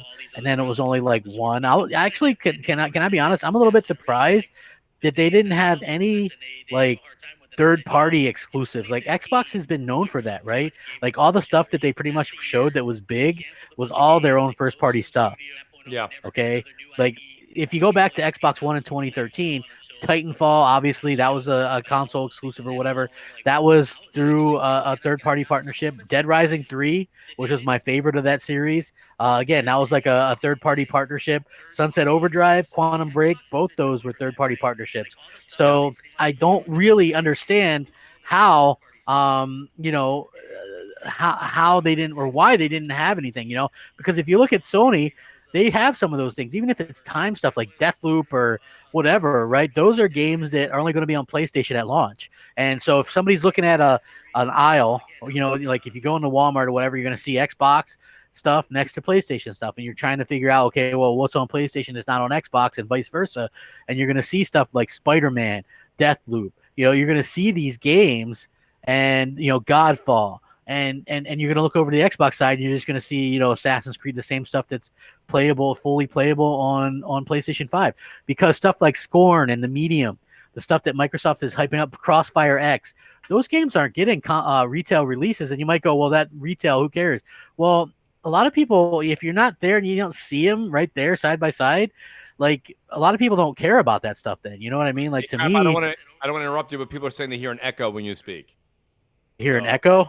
They're hearing an echo when you speak. I don't hear it on my live. I don't hear it, but there's certain folks. Guys, try refreshing in the chat if you want. But I'm not sure it could have just botted for a second. It might. I don't know. It's been going on for about a minute, so I didn't want to interrupt your rant. Yeah, no, I'm listening. I don't hear it. So I don't hear it either, so I'm not it sure what sounds that could be. fine to me. So yeah. Hey everybody, while you're doing it, go ahead and hit that like button. Like I said, let's get up to 450. And see what I'm gonna give something away. If we can get to 450, we'll see what we can do there. It could have just been me. It could have just botted for a second. No big deal. Like sometimes that happens or whatever. So yeah, just like if you guys don't mind, like I said, hit the like button. Let's get up to 450 and see if I can't give something away to you fine folks out there. Dominus Day says PlayStation Plus is going to have more value in the end. Free games every month. Yeah, like they've been giving away like the AAA stuff. Wouldn't you agree that they've done a good job at doing that? Oh, absolutely. I do want to say a lot of people are saying that they're hearing the show repeated. Make sure you guys don't have to Nova and crap. Make sure you guys don't have anything playing, like you don't have the show playing in the background. Yep. I was just listening to the playback, but it seems to have like corrected itself. Yeah, I don't hear it. I hear some people are saying the echo is really bad. I would just say to refresh your screen, guys, because I don't know. They said, okay, you got it. Good. I don't know. Some people are saying we fixed it. Some people didn't. What was the question, crap? I apologize. The question was no, it's fine. It was about how there's value in PlayStation Plus each month because you get the free games and you get they're giving away like the AAA. Yeah, it sounded like I was doing that Life After Love song by Cher. Great. No, I think PS Plus games that we've been getting recently have been great. They've been at least giving you one blockbuster game, and then they'll fill in. Like when I first saw Fall Guys was thrown in there, I'm like, what is this? And then I was the same way. And I'm like, wow, I actually can't stop playing. Like, here's my thing. Do I race to go play Fall Guys? No. What I generally do is play Ghost of Tsushima, or I'm playing the Marvel Avengers beta, which I'm playing. I bought on PS4 because of the Spider-Man content. But I also just got a stream key, which I'll try out later today. Shout out to Anthony Boyd, the great Anthony Boyd, who gave me a Steam code. So I'm going to try it on PC later tonight before the beta's done. But then when I'm done playing those games, oh, man, it's fun to just kind of quickly, just for a couple of minutes, just to pop on Fall Guys, try to get that W, try to win. But like I said, they're giving games that gamers seem to want. They're doing that homework. A lot of people that I know, they're like, oh, cool, Mooch, you playing that? Is that on Xbox? And I'm like, no, not yet. I'm sure Fall Guys will make its way to Xbox eventually. But it's still it's a fun game. It's a pickup game, right? It's just a pickup game. It's nothing more, nothing less. But it's a lot of fun. And you're getting the AAA name this month. You're getting the Modern Warfare Remastered, right? That's got a nice name to it. People know what it is. It's recognized. It's recognizable in the gaming community. So you've got that. Then you get Fall Guys, which that happened to just be like a flash in the pan. Wow. I mean, you couldn't have. Sony was like, yeah, we'll make a deal for this. All of a sudden, it spikes the charts. It's #1 on Twitch for like weeks. There's still millions of people. Like the Twitter account, I think, is up to almost 800,000 followers on Fall Guys now. 800,000. Yeah, there was like 8 million players or something on PlayStation alone. Yeah, that's an insane amount of players. I really think that's sort of something cool. Something a little bit different. And it's a different take on Battle Royale crap. It's not a shooter, of course. You know what I mean? It's basically like what is it called there? What's that Mario game on Wii? Pardon me, not Wii. Switch was on Wii too. Mario Party, whatever that was. Well, there's always that. 1 second. It looks like the echo's back. Maybe I would say maybe try turning down mic or something. Maybe it's picking up feedback from the headphones. I'm just throwing an idea out there. Hey, I'm not sure what it could be. I don't know. Yeah, I'm not hearing it on my. Yeah, it sounds like it goes back. Yeah, it sounds like crap. It sounds like if you had the video playing like on your computer as well. But I don't have it. I don't have it playing though. I got everything stopped. And muted. I was muted. Yeah, I don't know. Odd. I don't know what that could possibly be, guys. I apologize that there's an echo. I don't know where that would be coming from. I have one window open and that's it, and there's nothing there. So I don't know. Yeah, so I'm not really sure. Like, is it super bad? I'm not hearing it on my live feed. I don't hear it on my live feed. Yeah, I don't hear it either. So they say it's not an echo; it's a playback or something. Oh, no feedback. I can't hear it. Like I'm listening right now. Let's be honest, guys. YouTube is implementing new things and new features this past 2 weeks. So it's been trying for a lot of content creators and live streamers. It's been a bit of an issue. So just bear with it. Hopefully you guys can still enjoy the show. I'm listening. I'm not hearing it on my live. When I click on it just to hear it quickly, I don't hear it. Yeah. Panthorium says I got second place on Fall Guys, so butthurt. Yeah, I mean, listen, it's that's one of those things, man. Just but I mean, as far as the wars go, I think that as long as you have something that's similar to something else, like there's always going to be that back and forth. You know what I mean? Like there's always going to be that. I just feel like no matter what Phil does, no matter what he says, they're clearly competing. They don't want it. Like, listen, me and Southbound got into a little bit on Twitter the other day, right? Because, obviously I'm very outspoken when it comes to this stuff, and I was like, there's no games and stuff. It's kind of bad. Like there has to be something that they open that checkbook, do something to make up for. Hey, like I'm still surprised that's the only thing they have. But it's that like maybe what this EA Play is crap. That may be what it is. Yeah, and the funny thing is he knows Phil and games with Phil and stuff, and he's like, well, trust me, they hate being outdone by Sony, blah blah blah, and I'm like, well, they have a poor way of showing that, Well, not like just honestly. that, but didn't we just hear Phil say that he doesn't care about the console wars, doesn't care about the console space, doesn't care about the console sales. So why does he care about being outdone by Sony? Exactly. That's what I'm saying. It's two messages. I don't know. I have no idea how to take Phil seriously and his statement seriously. Like it's like Monday's one statement, you read it, and he gave an interview, and then you read on Friday is a whole nother. It contradicts Monday, and it happens like twice a month. I don't know. At this point, I'm just like, when Phil makes a comment, I'm really, unless it's a comment that happens on a presentation like the July 23rd show or what E3 was, unless it's on that stage or that magnitude, I'm really not paying a lot of attention to any of the executives on any when you make the official statement, that's when I actually go in on the words and I take those credible. This here, while they're interviewing with one person and another person, and it depends on what the agenda and what they're trying to push on that day, it just changes too much week to week crap. So I can't really understand where he's like. Sony's not his competitor, yet he just said that he hates it when Sony gets one up on him. Why would you care? Yeah, like that's the thing that kind of gets to me. Apparently is like, you do. I mean, obviously you care somewhat if that's what you're talking about. So, one of the things that kind of came out this week, also, we got some Spider-Man information. Yes. They gave out some details about the game itself. Right. They showed off a impressive ray traced image. The puddles. I don't know if that was tongue in cheek, but it was pretty funny. Like the ray traced puddles and stuff like that. Absolutely. It looks absolutely incredible. The screenshot that we got. They came out and kind of reiterated that it's his full story arc. It's not just some DLC, as a lot of people are saying. It's not some kind of expansion. It's like he has his own story arc with his own moves, his own everything, everything is tailored to him. And it's a full game. Like, I know it's not going to be like how Spider-Man was, that game. Like, I know that people say you could beat it in 25 hours or 20 hours. Dude, I didn't even do half the side stuff, and it took me 40 some hours. Yeah, it's for long. I mean, the one thing I would say, if anybody ever could tell somebody at Sony, is on your PlayStation Plus or on your games log or whatever you want to call it. Okay, they need to have the hours tracked. It's a big deal. Like, and I'm not talking about just for us, but it's something when someone says, even your friend, "Hey, I heard you beat Spider-Man." Oh yeah, yeah. How long did it take roughly? Because and somebody wants to know. I do think Sony, with all the stuff that they're doing with their new UI and their in-game assistance that they're going to have built in, that you've been talking about, crap, on many of your shows. Yeah. Right. So my point being is, I think they're going to have hours logged. But it's important. But my point is right there with you. I did platinum Spider-Man, and I plan on finishing the DLC before Miles Morales comes out. I finished the first DLC, completed it 100%. I'm about 50% through the second DLC, and then I have the whole third. Each of them is about 2.5 hours or so, respectively. You guys can quote me if I'm wrong, but I'm just saying really quick that this is a point where you say they have an unbelievable game coming out, and Spider-Man Miles Morales with Insomniac coming out and showing the ray traced puddles. It shows the power that the PS5 does have. And it's not necessarily just in the numerical fashion of T-flops.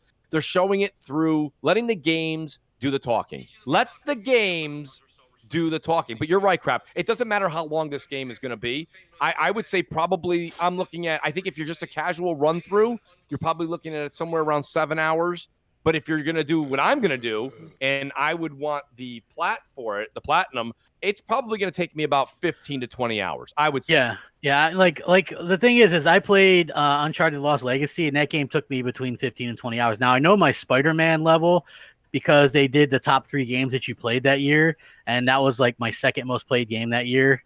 I had like 45 hours. That was the year that God of War, Detroit, and Spider-Man came out, and so all 3 of those were my top 3 most played games that year. Mackenzie Peters says, with Game Pass, why does Microsoft still make consoles? I think because they try to want to do as much saturation as possible, right? So whether you play on console, whether you play, whether you play on a phone or a tablet or whatever, it doesn't matter. So I think that they're going to continue to still make consoles for as long, I mean, who knows how long they'll make them, but obviously they want as many as possible, playing on as many screens as possible. I've always said, if you cared about selling games and services, sell more consoles. Why do they always take that approach? Like, well, I don't really care about selling consoles. Like, if you sold 150 million consoles, that's 150 million people you could potentially sell games and services to, right?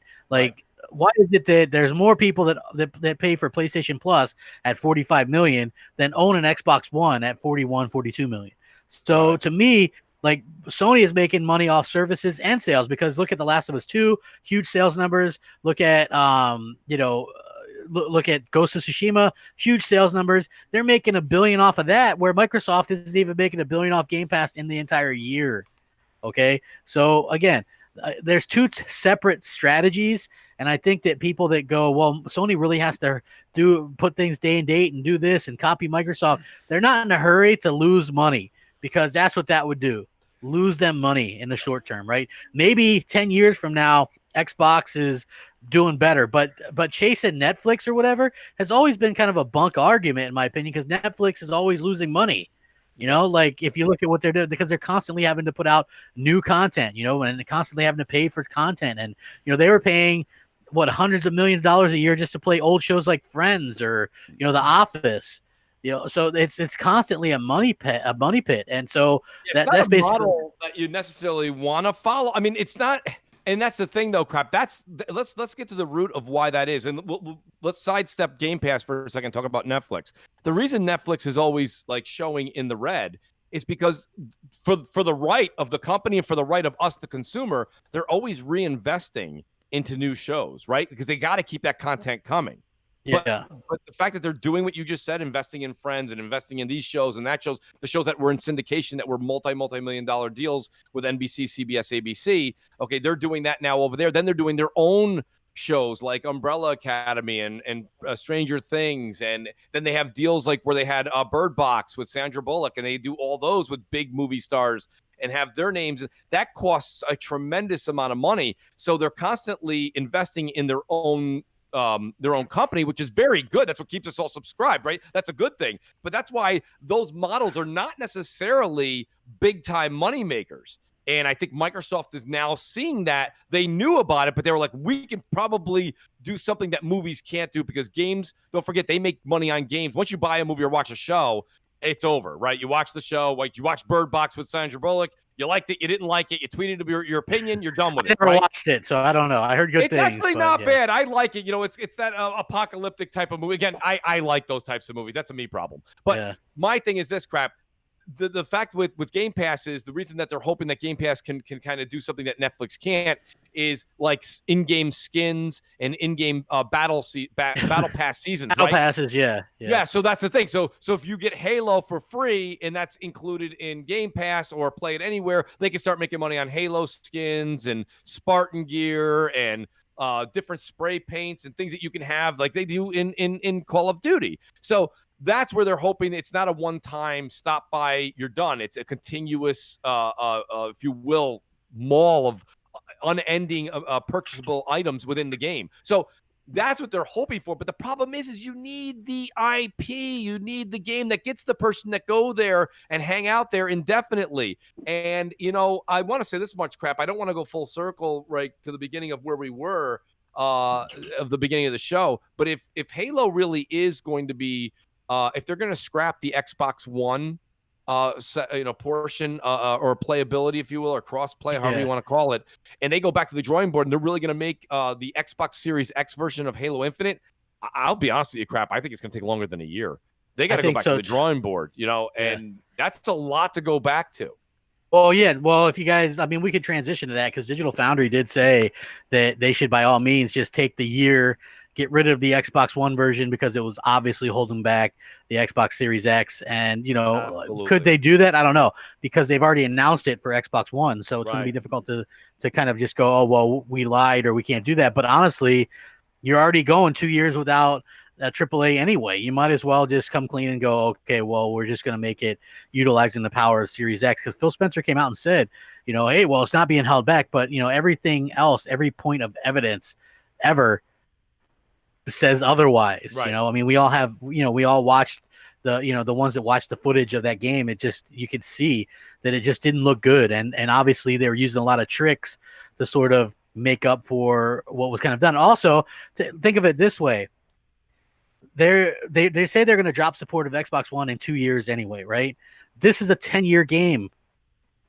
So you're basically possibly dragging 2010 hardware, which is what's inside the 2013 Xbox One, right? So you're essentially dragging hardware from 2020 or from 2010 all the way to what, 2030? Yeah.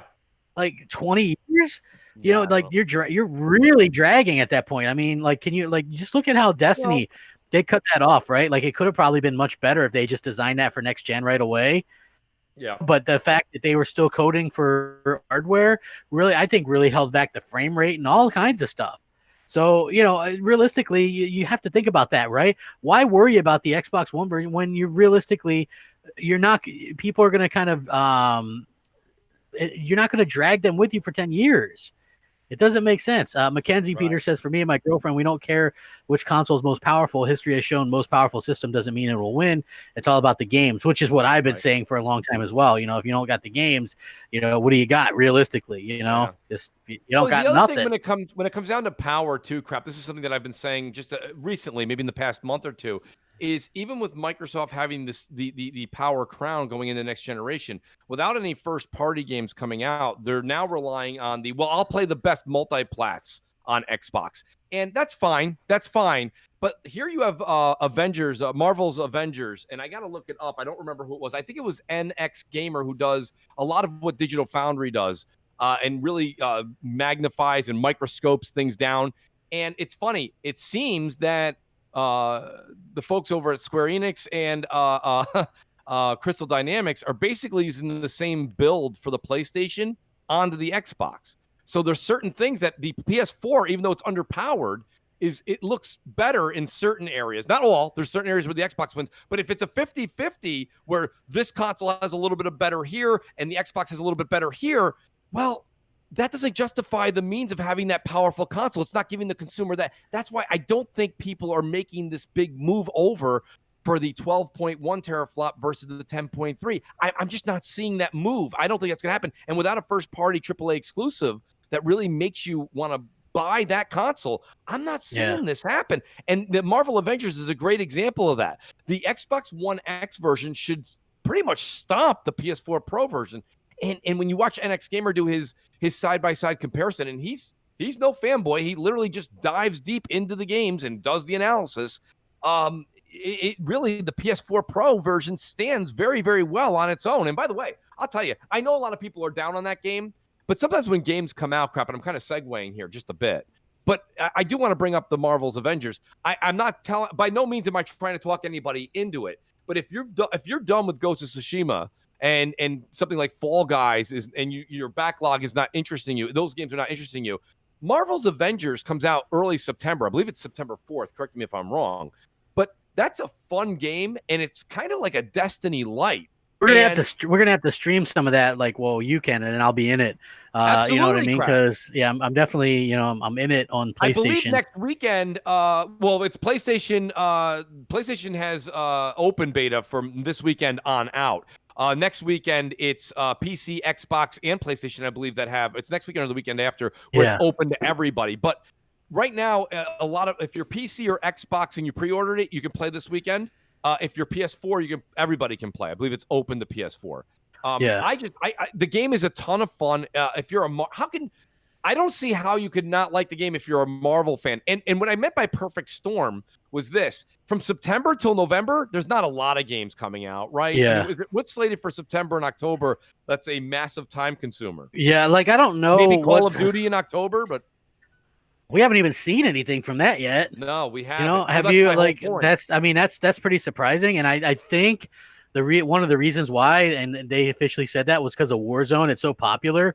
It's almost like that Grand Theft Auto 5 syndrome, right? Like that game is making you billions. Your game is still in the top 10 every month.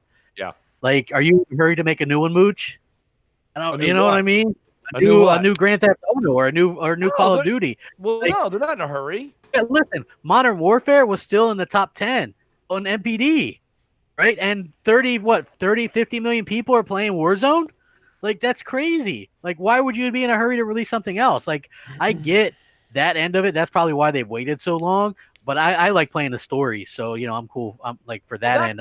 Crap. I mean, really, my sales pitch here isn't for the audience or anybody else. I'm really trying to do a sales pitch for Crap.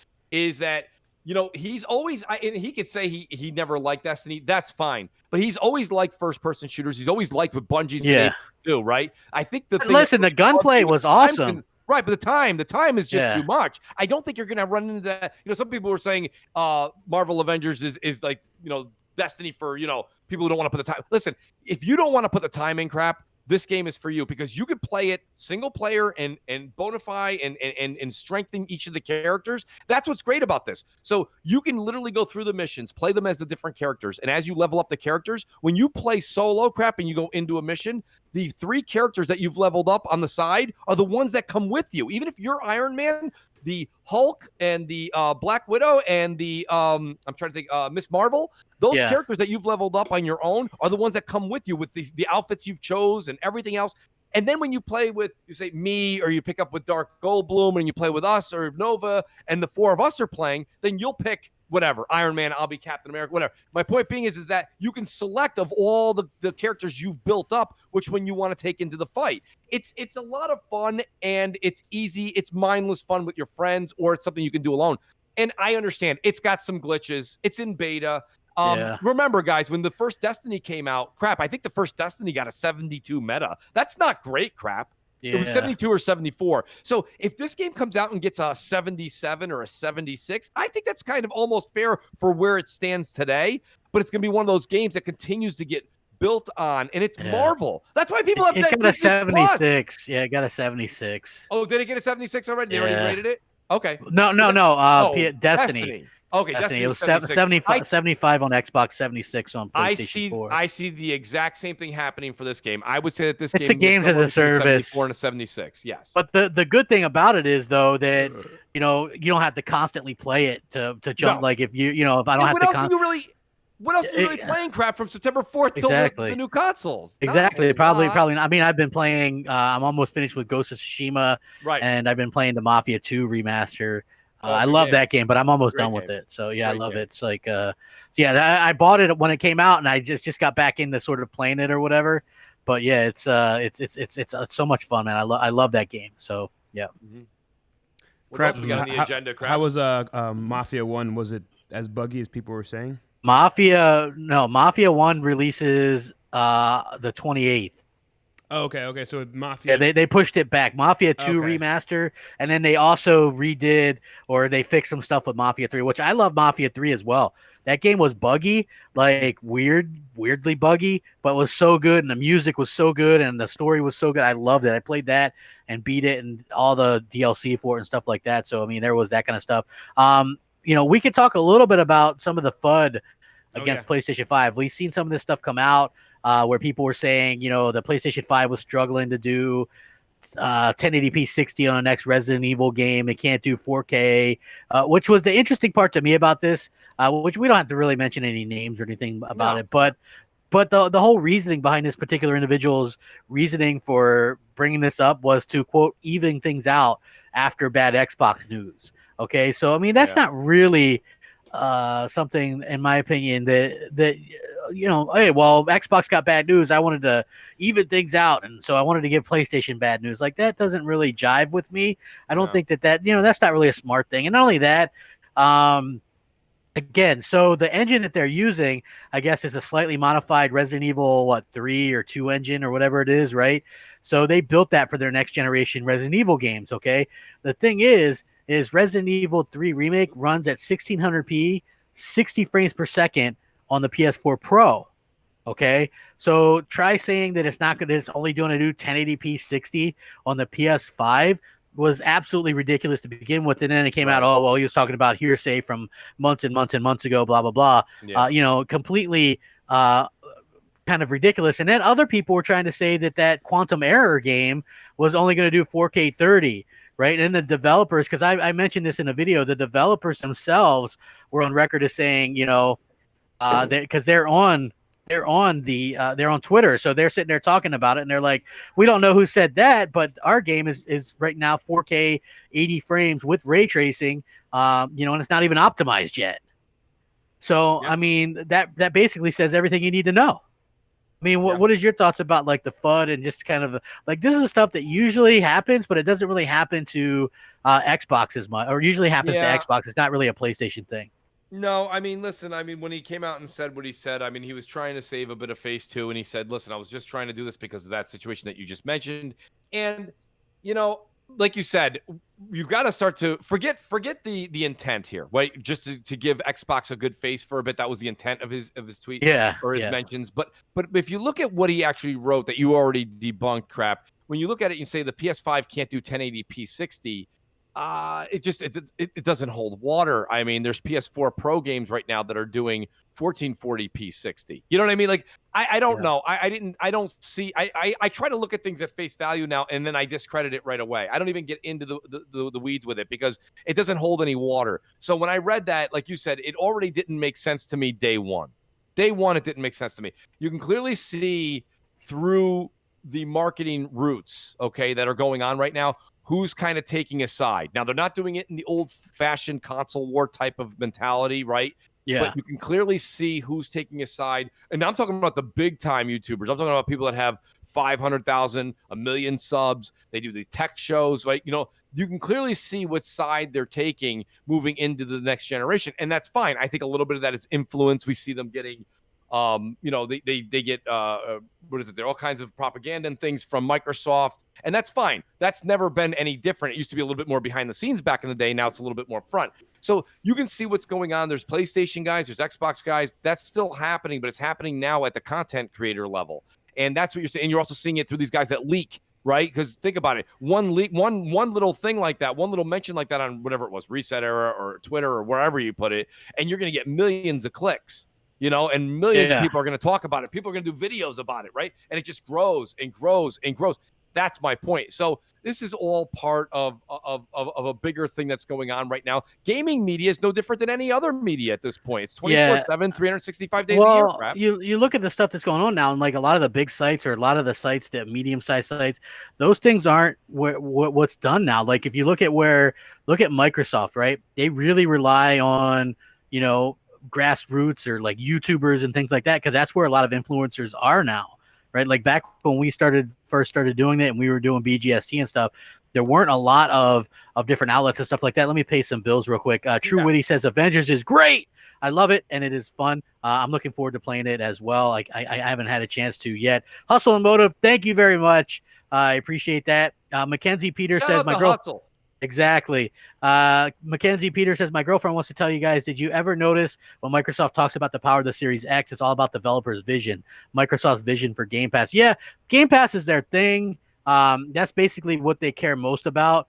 Whether or not that's going to be successful for them, I don't know. They're clearly setting themselves up for like a post-console type thing. Where they have Game Pass and you can play it on whatever you want, wherever you want, on any device you want. You know what I mean? Like, that's not my bag. But, if that's what they really want, if that's what they think is the future, I think that's on them. For me personally, I just feel like, that I never want gaming to be that. I always want to be able to have some kind of box that's powerful that I can plug in. You know what I mean? And I hope that that's something that always sticks around, just because that's just what I'm used to. And you know, like my internet's crap or whatever. But I did think it was funny that the developers kind of put the person in their place. You know, like, listen, if you haven't seen Quantum Error, it's actually a pretty good looking game. They also commented on it not being just corridors or whatever. So a lot of people don't think, you know, that the PlayStation 5 is not powerful enough to do, you know, 4K 60 or more with ray tracing. Well, I mean, there's that. Plus, there's the fact that we saw Spider-Man. It's going to be 4K 60 with ray tracing as well. Right. We saw the puddles or like that. Listen, I seen comparison pictures to Spider-Man on PS4 Pro, and that the detail in the outfit, you know what I mean? Just incredible, absolutely incredible stuff that we've never seen before. It just looks unbelievable. Like you can see like the fibers and stuff, and the reflection on the puddles and things like that. One of the things that I thought was weird in Spider-Man for PS4, a lot of times like you're running up a building or by a building, you don't really see your reflection very often. Absolutely. Right? Like there's not really reflection because it's not really, you know, something not really possible, but I'm looking forward to being able to see that. And that to me is a huge upgrade over the last game. You know what I mean? Because I already thought for an open world game, you know, because we're used to like the Batman games and stuff like that, right? Like Batman games are open world or whatever, and we're used to that.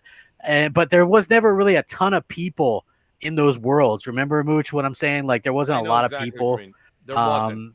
Yeah, there's not a ton of people in those worlds, like in the background. And Spider-Man, I like where you're going with this crap. So you're saying we're going to see a lot more reflection. We're going to see a lot more interaction, maybe the city a little bit. But you know what? I'll be honest with you. When we first saw the original advertisements for Spider-Man on the PS4, you're right. The city didn't look that filled, I guess I would say. But, you know, as I started to play the game, it actually didn't look too bad. If they can like 2, 3, 4, 5 times that congestion and get the city feeling really lifelike for this Miles Morales, that's when everyone's like, well, they're using the old what do you call it there, developing tools or whatever, the software tools that they actually made. That's fine. Let them use the old what's the word I'm looking for, crap, where they actually are using the same assets, right? The same assets. Yeah. The same assets and build on it. Build on the old assets. Make that world feel better. Make it look better. Well, it's always curious to me when people say that or they call Spider-Man DLC, and it's like, you don't think Halo recycles anything or Gears recycles anything, or you know what I mean? Like, to be honest with you, the world, part of the world that they built, they took that from Sunset Overdrive. They actually said that. They're like, Sunset Overdrive actually helped us make Spider-Man. That's right. You know, nothing. Call of Duty, all these games, Call of Duty, Battlefield, everybody recycles assets. You're not just starting from the ground up unless it's a new IP. So, and it's always the people that calling it DLC, I've noticed this, the ones that are like, console wars are so stupid, or you know what I mean? Like they're like, console wars are stupid, but by the way, Spider-Man's just DLC. You know, like that doesn't make any sense to me. Look, Spider-Man is a huge name. We all know it. The last one did like 14, 15 million. Okay, it's a huge name. People are going to go buy Spider-Man on the PlayStation 5. And if it takes 15, 20 hours, great, because that's my wheelhouse. Right. Okay, I don't want to spend 100. Look, I spent way more time with Last of Us 2 and I've already, like, to me, even Ghost of Tsushima, I love those games, but they tend to, you know, the false finishes and you're almost done and you think you're done and then you're not. Like, that's what got me with the Assassin's Creed games. I think it was Origins. I loved that game. Thought I was at the end, and then boom, they give you 3 more targets or whatever, and I was like, I'm done. Like, it just keeps you know, and I'd already put like 70 hours in that game. Like, I was done. I don't want these 100-hour game experiences. Give me more 15, 20, you know, 25 tops, and I'm happy. You know what I mean? Like, people, I love the BioWare games, but I could beat a Mass Effect game in 25 hours. You know, that's perfect to me. Yeah. You know, like for an RPG. Like, I don't like these 100-hour games.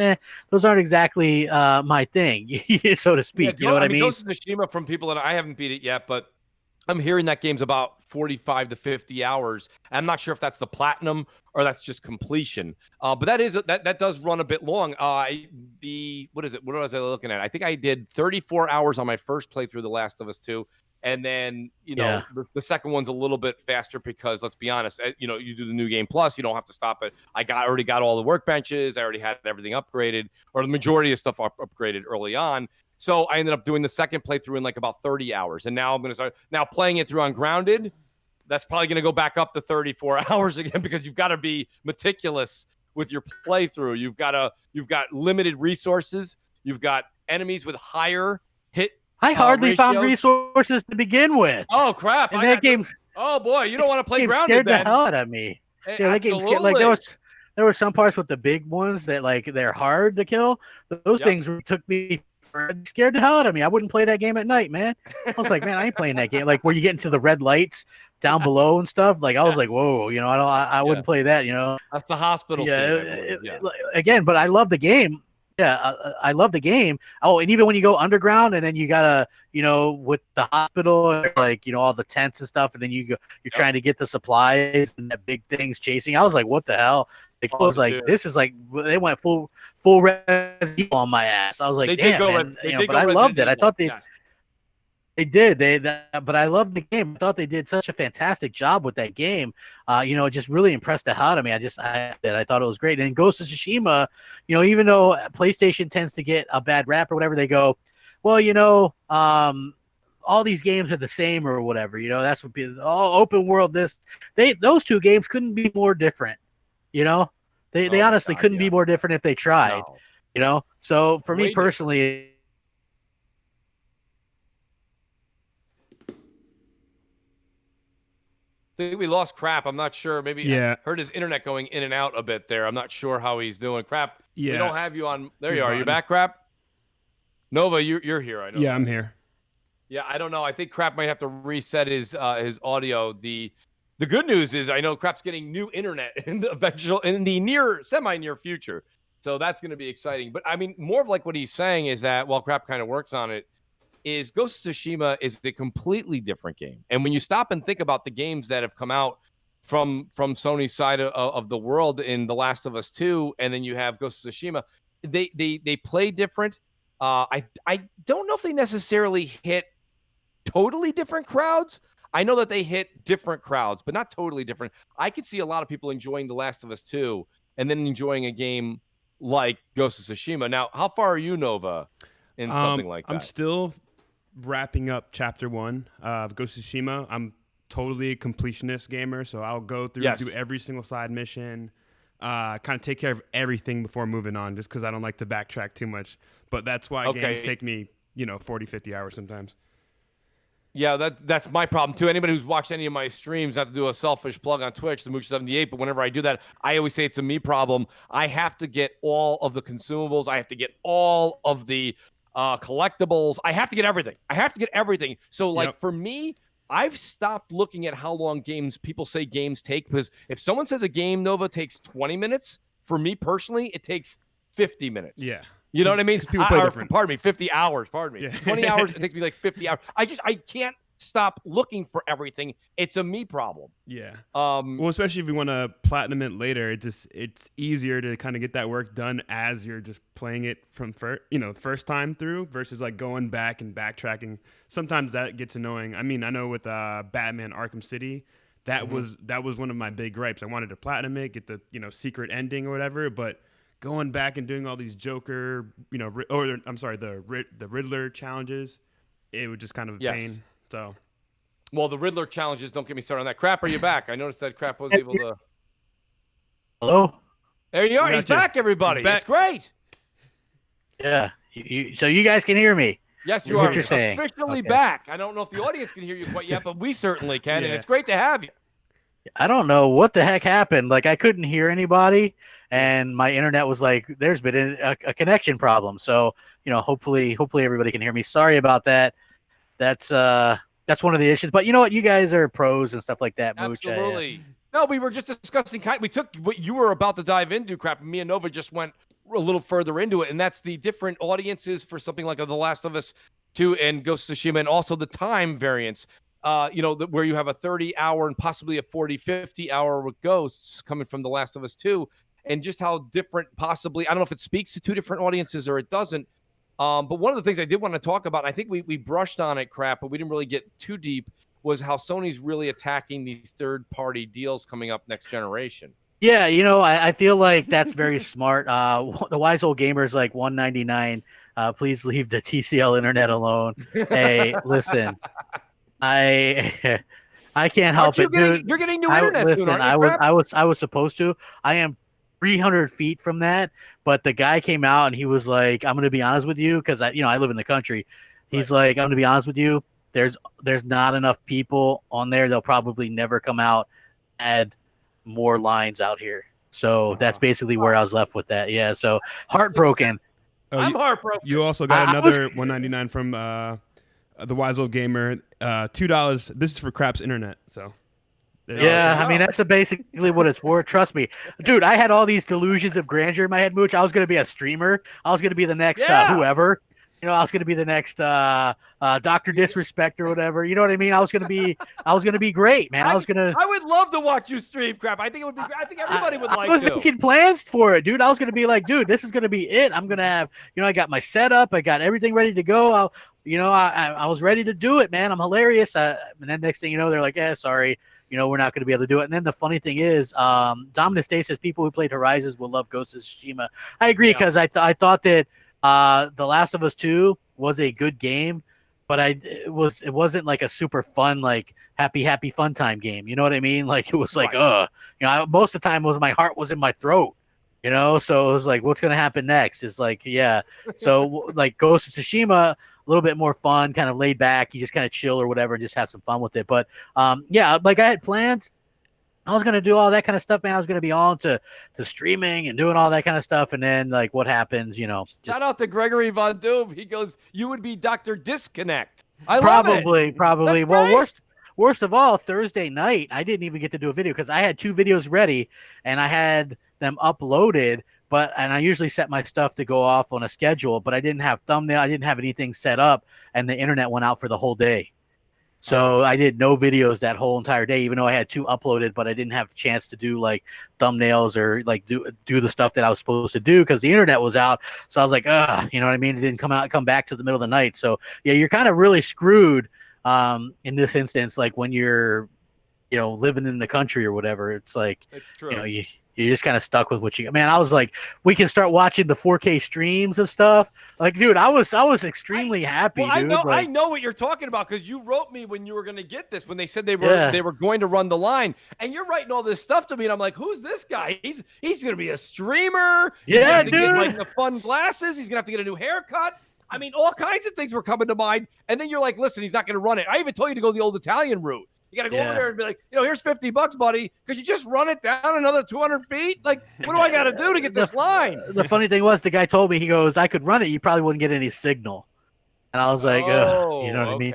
We're talking gigabit internet too. Like this was no joke. This is like legit stuff. I'm saying. You know? If you're talking about gigabit internet, you're talking about 200 feet. That's nothing. I can't see how you wouldn't be able to get more of a signal than you are right now. That's what I'm saying. Like, do you know how bad my internet is? Like that to me was like, I was just a little bit kind of bummed out or whatever. Just like, because for me, like what people don't know is maybe they would like the stuff a little bit better if they knew like the amount of trouble that I have with this stuff. Like for me to do a 10-11 minute video 1080p 60 to upload that takes me 2.5 hours. Yeah, that's a lot. That's a lot. Yeah, so basically if I'm doing 2 videos a day, 5 hours of that is spent uploading stuff. Okay, so realistic, and you can't really do much else when you're uploading either.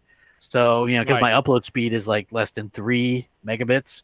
That's the problem. Yeah, it's super bad. Like, and to stream effectively, they say you need at least 5 or 6 or whatever. You know what I mean? So I couldn't stream. No, absolutely. Those numbers they wouldn't allow you to do what you want to do and create content in that fashion. Crap. I do want to let the audience know while we are getting close to the 2-hour mark, but I do want to mention this, guys. We did get shout out to PlayStation Inquisition, who's in the chat right now. We did get your voicemail, but we only got one, and that's our fault. We really weren't advertising it. Nova, if you don't mind putting in the chat the phone number again so that they can leave. We did want to start doing voicemails this week, but with only getting one, we're going to take PlayStation Inquisitions and roll it into next week. So, guys, please do take a look at what Nova's putting in the chat and leave a voicemail for us. Like I said, try to keep it at 60 seconds or less. Yeah. Ask the question, say what you want to say, maybe what you're playing, this and that. That's cool. But like I say, keep it to under 60 seconds because we do want to get up to 10, maybe 15 voicemails a show if possible, Crap. So please do remember that's starting next week. Well, what was funny too was because when our internet was out, they actually called or the people, and they were because we put a deposit down for them to come out and install the new internet, and then we had to get that back. And they actually called during our internet outage, and they're like, "Why'd you cancel your install?" And we were like, "Well, because you said you couldn't do it, and then basically there's not enough people back here to warrant you guys running more lines back here." Right. So basically that's kind of what happened or whatever. So I was like, what a slap in the face, right? We got no internet. The people that we were going to go with, they obviously don't, they aren't going to do anything. So there's just not enough people here. I'm just forever destined to have 25 megabit internet. You know what I mean? Like 25, 30 down. And it's never even that good, right? It's supposed to be like 30. And it's usually 12 or 8 or, you know what I mean? Like there's people in the, kids watching Netflix or whatever, then you get even less than that. So, no, there's the thing. Hey, we are 9 away. If 9 people hit the like button, I'll do a giveaway real quick. So go ahead and hit that like button. Let's get to 450. We'll cover something else real quick. So again, we could talk about the third-party content stuff because that's what we were talking about before I got booted or whatever. I feel like that's very important because if you look at what helped Sony a lot at the beginning of the generation, sure, Microsoft shot themselves in the foot and they had some better games than Sony, but Sony had people believing big stuff like Destiny was exclusive. Remember, like people were like, "Oh, this is exclusive to PlayStation." Remember? I know you remember that. Oh, absolutely. That was a big part of the first part of this generation. Yeah, so I mean, yeah, like people were like, and even you eventually, I think I was mentioning that you were like, well, I got to get PlayStation because I got to play Destiny, right? Yeah. Like, you were like, I did end up playing on Xbox, but I was kind of bummed when I didn't mind when I saw that they were going to get a strike or two, right, exclusive. But then we found out that the one strike was a year exclusivity. That's a long time, dude. One of them was like a year after the second Destiny was out or whatever, right? Like it was ridiculous. And I mean, that's the thing. So that same thing is happening here. And I promised everybody on MNC well over a year ago. I remember saying it on MNC is that I said, crap, listen, if Sony's getting like a hat or a pair of boots or a scarf or a skin, that doesn't necessarily invoke me enough to leave Xbox and go grab the game on the other. Now, when you're talking about like Marvel's Avengers, and they're going to get a Spider-Man character. Heck, I might not even like the Spider-Man character that comes into the game. I might not. But for the same amount of money I'm putting down, I get more content. That's different. Yeah. That's when we have to draw the line. If it's for a hat or a skin or a scarf, sorry, that's not going to sway me to go to one console over the other. But if it's going to be serious game content, yeah, I'm for the same amount, I'm definitely going to go ahead and buy it on the PlayStation. So now we see PlayStation's attack for next generation is that and then some. It looks like they've almost got a hold of every third-party marketing deal, and they're either going to do a timed exclusive for the game itself, maybe, timed content exclusive, or maybe they're just doing maybe they are doing skins, which doesn't really affect me, but maybe whatever game we're talking about, the skins do affect the way you play the game. Maybe that alters things. Whatever they're doing, they're locking down with third party because they know that the third party games may look better if they're not using the same code, may look better, slightly better on the Xbox Series X. If that's the case, they'll say, okay, if you really care about looking at a polygon or a triangle zoomed in at 18,000%, okay, then that's where you want to play. But if you want this content and this character for the first year, it's over here. Gamers are not going to care about how a triangle looks magnified by 25,000%. Crap, they just don't care. Not only that, you also have to look at the fact that Sony's advertising. Like I've seen the sticker for Avengers, and it says exclusive at the bottom, and then it's kind of Spider-Man's exclusive or whatever, but it says exclusive at the bottom, and that's very a lot of people go, oh wow, that's exclusive, huh? You know what I mean? Like, and I'm going to get that for PlayStation. And that stuff does work. Christina Bennett says, I tried telling bots a while ago that making new games run on hardware would hold them back, and they play dumb. Now they just look dumb. Well, listen, I think that, a lot of people, you have to look at what people are. They're just following Phil Spencer's lead, right? Phil Spencer says that the Xbox One isn't holding anything back, and so they believe it. The problem is, Mooch, what do I say? Because they go, Phil Spencer says, and I says, Phil Spencer says a lot of things. Right, he does. Honestly, I don't mean to sound like a jerk. Phil Spencer says a lot of things, and most of that stuff contradicts something else he said, right? Like, that's just the truth of the matter. Like, Phil Spencer one day said, all games for a couple years are going to support Xbox One. Literally within 24 hours says, well, there's no mandate for them to do that. Literally within 24 hours said that. So Phil Spencer literally does say a lot of things. Now, depending on, kind of where you stand on that stuff is whether it's good or bad. Like for me personally, I feel like if I'm spending, like a lot of people think what Sony does is anti-consumer. Oh, well, they force this behind the paywall. You got to spend $500 to get a new console to play Spider-Man, blah, blah, blah. For me, if I'm spending $500 for a new console, I want stuff not possible on the old stuff, right? I want value for my purchase. I don't look at that as a paywall. I look at it as the next generation. Like it's always been. Yeah, like when you go buy, I don't care what it is. I don't care what we're talking about. If you go buy a new vehicle, like after you've had your car for 10 years and you go get it, what if you sat in the brand new car that you bought and it has the exact same interior as the one you just had for 10 years? You want something new. And that's why I'm so excited for what Sony's doing with the DualSense. I like what they're doing with the possible new UI. And I said this when we first saw it, so it's not new. I'm not just saying this today. I don't necessarily care for how Xbox is moving forward with having the same controller with a share button and the same UI we have currently. I understand it's been a work in process. It's basically been a beta, but it doesn't make me feel like when I take home my Xbox Series X, now I have no Halo, right? I've got no first-party AAA exclusive in the box.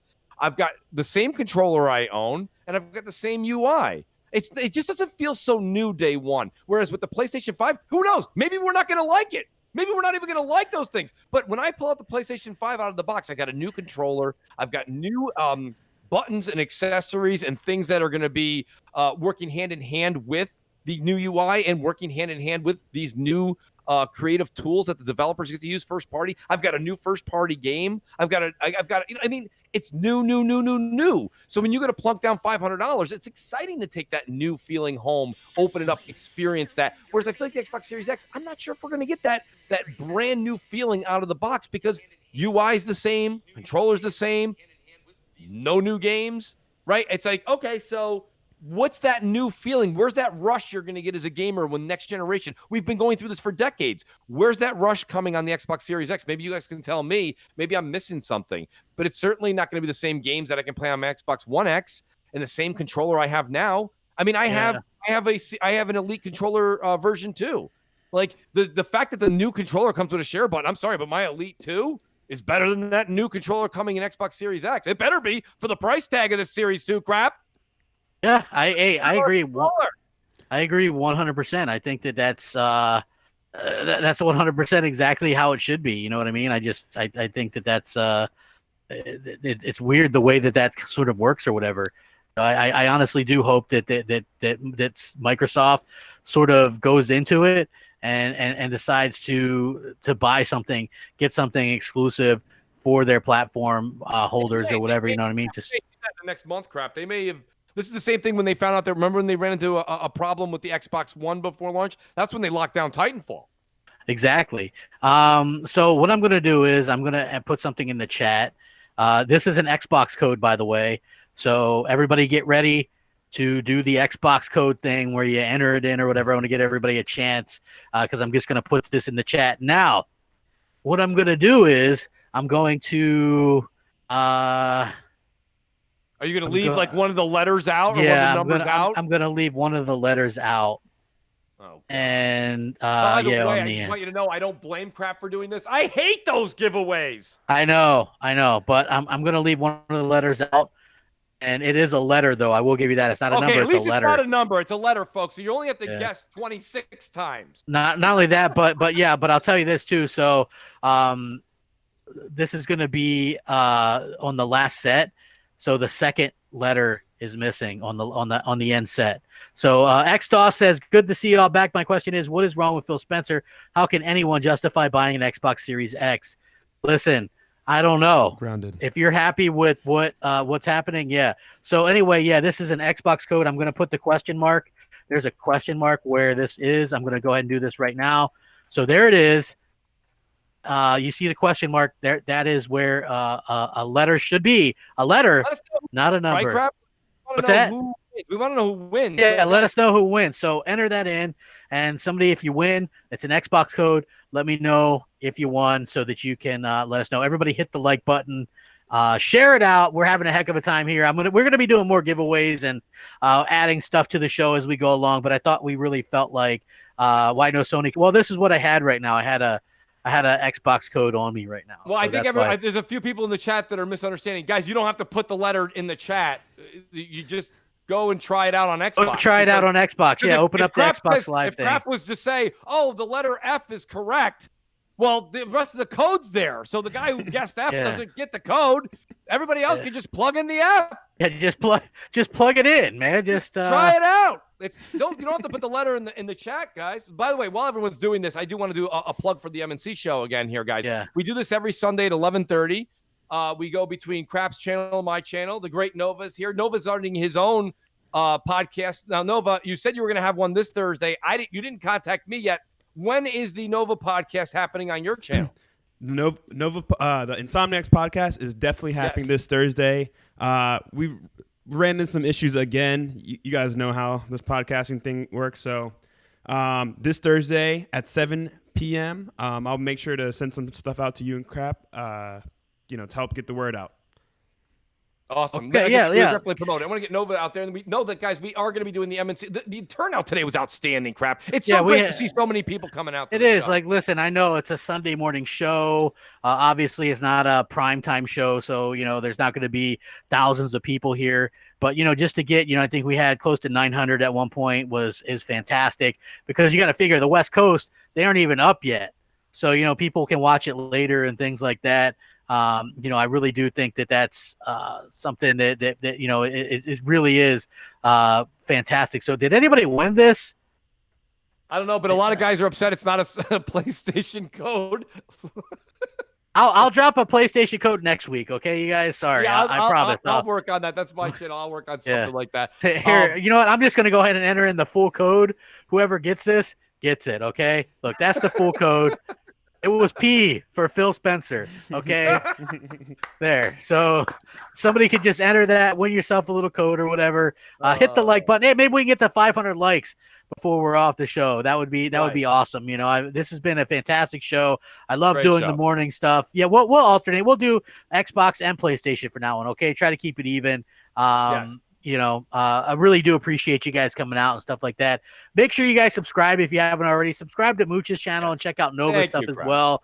Listen, man, Mooch deserves way more than 10,000 subs. I can tell you that. Yeah. Oh yeah. I did promise Crap though. Let me say this much for Crap. Crap's been a great just kind of like tutor in the whole world of making videos. I'll be honest with you. I'm trying to get a video out for tomorrow or Tuesday. I promised you guys that I would get at least 2 videos out a month. And I'm on my second one. I'm trying to get that going so we can at least get more on the channel. But I do truly appreciate each one of you guys going over and hitting that subscribe button. Been doing this for a long time, and it just shows a lot of faith from the audience. That's what we do this for, Crap. That's what this show's all about. I don't know how much they realize it because we haven't gotten the voicemails yet. But the voicemails and the live calls, MNC show is all about you guys, the audience. So starting next week, you guys are going to be a large part of what this show is. So please do call in. The number here, I'll actually put the number back. It's on the ticker right now as well. 702-900 Nova. Very easy to remember.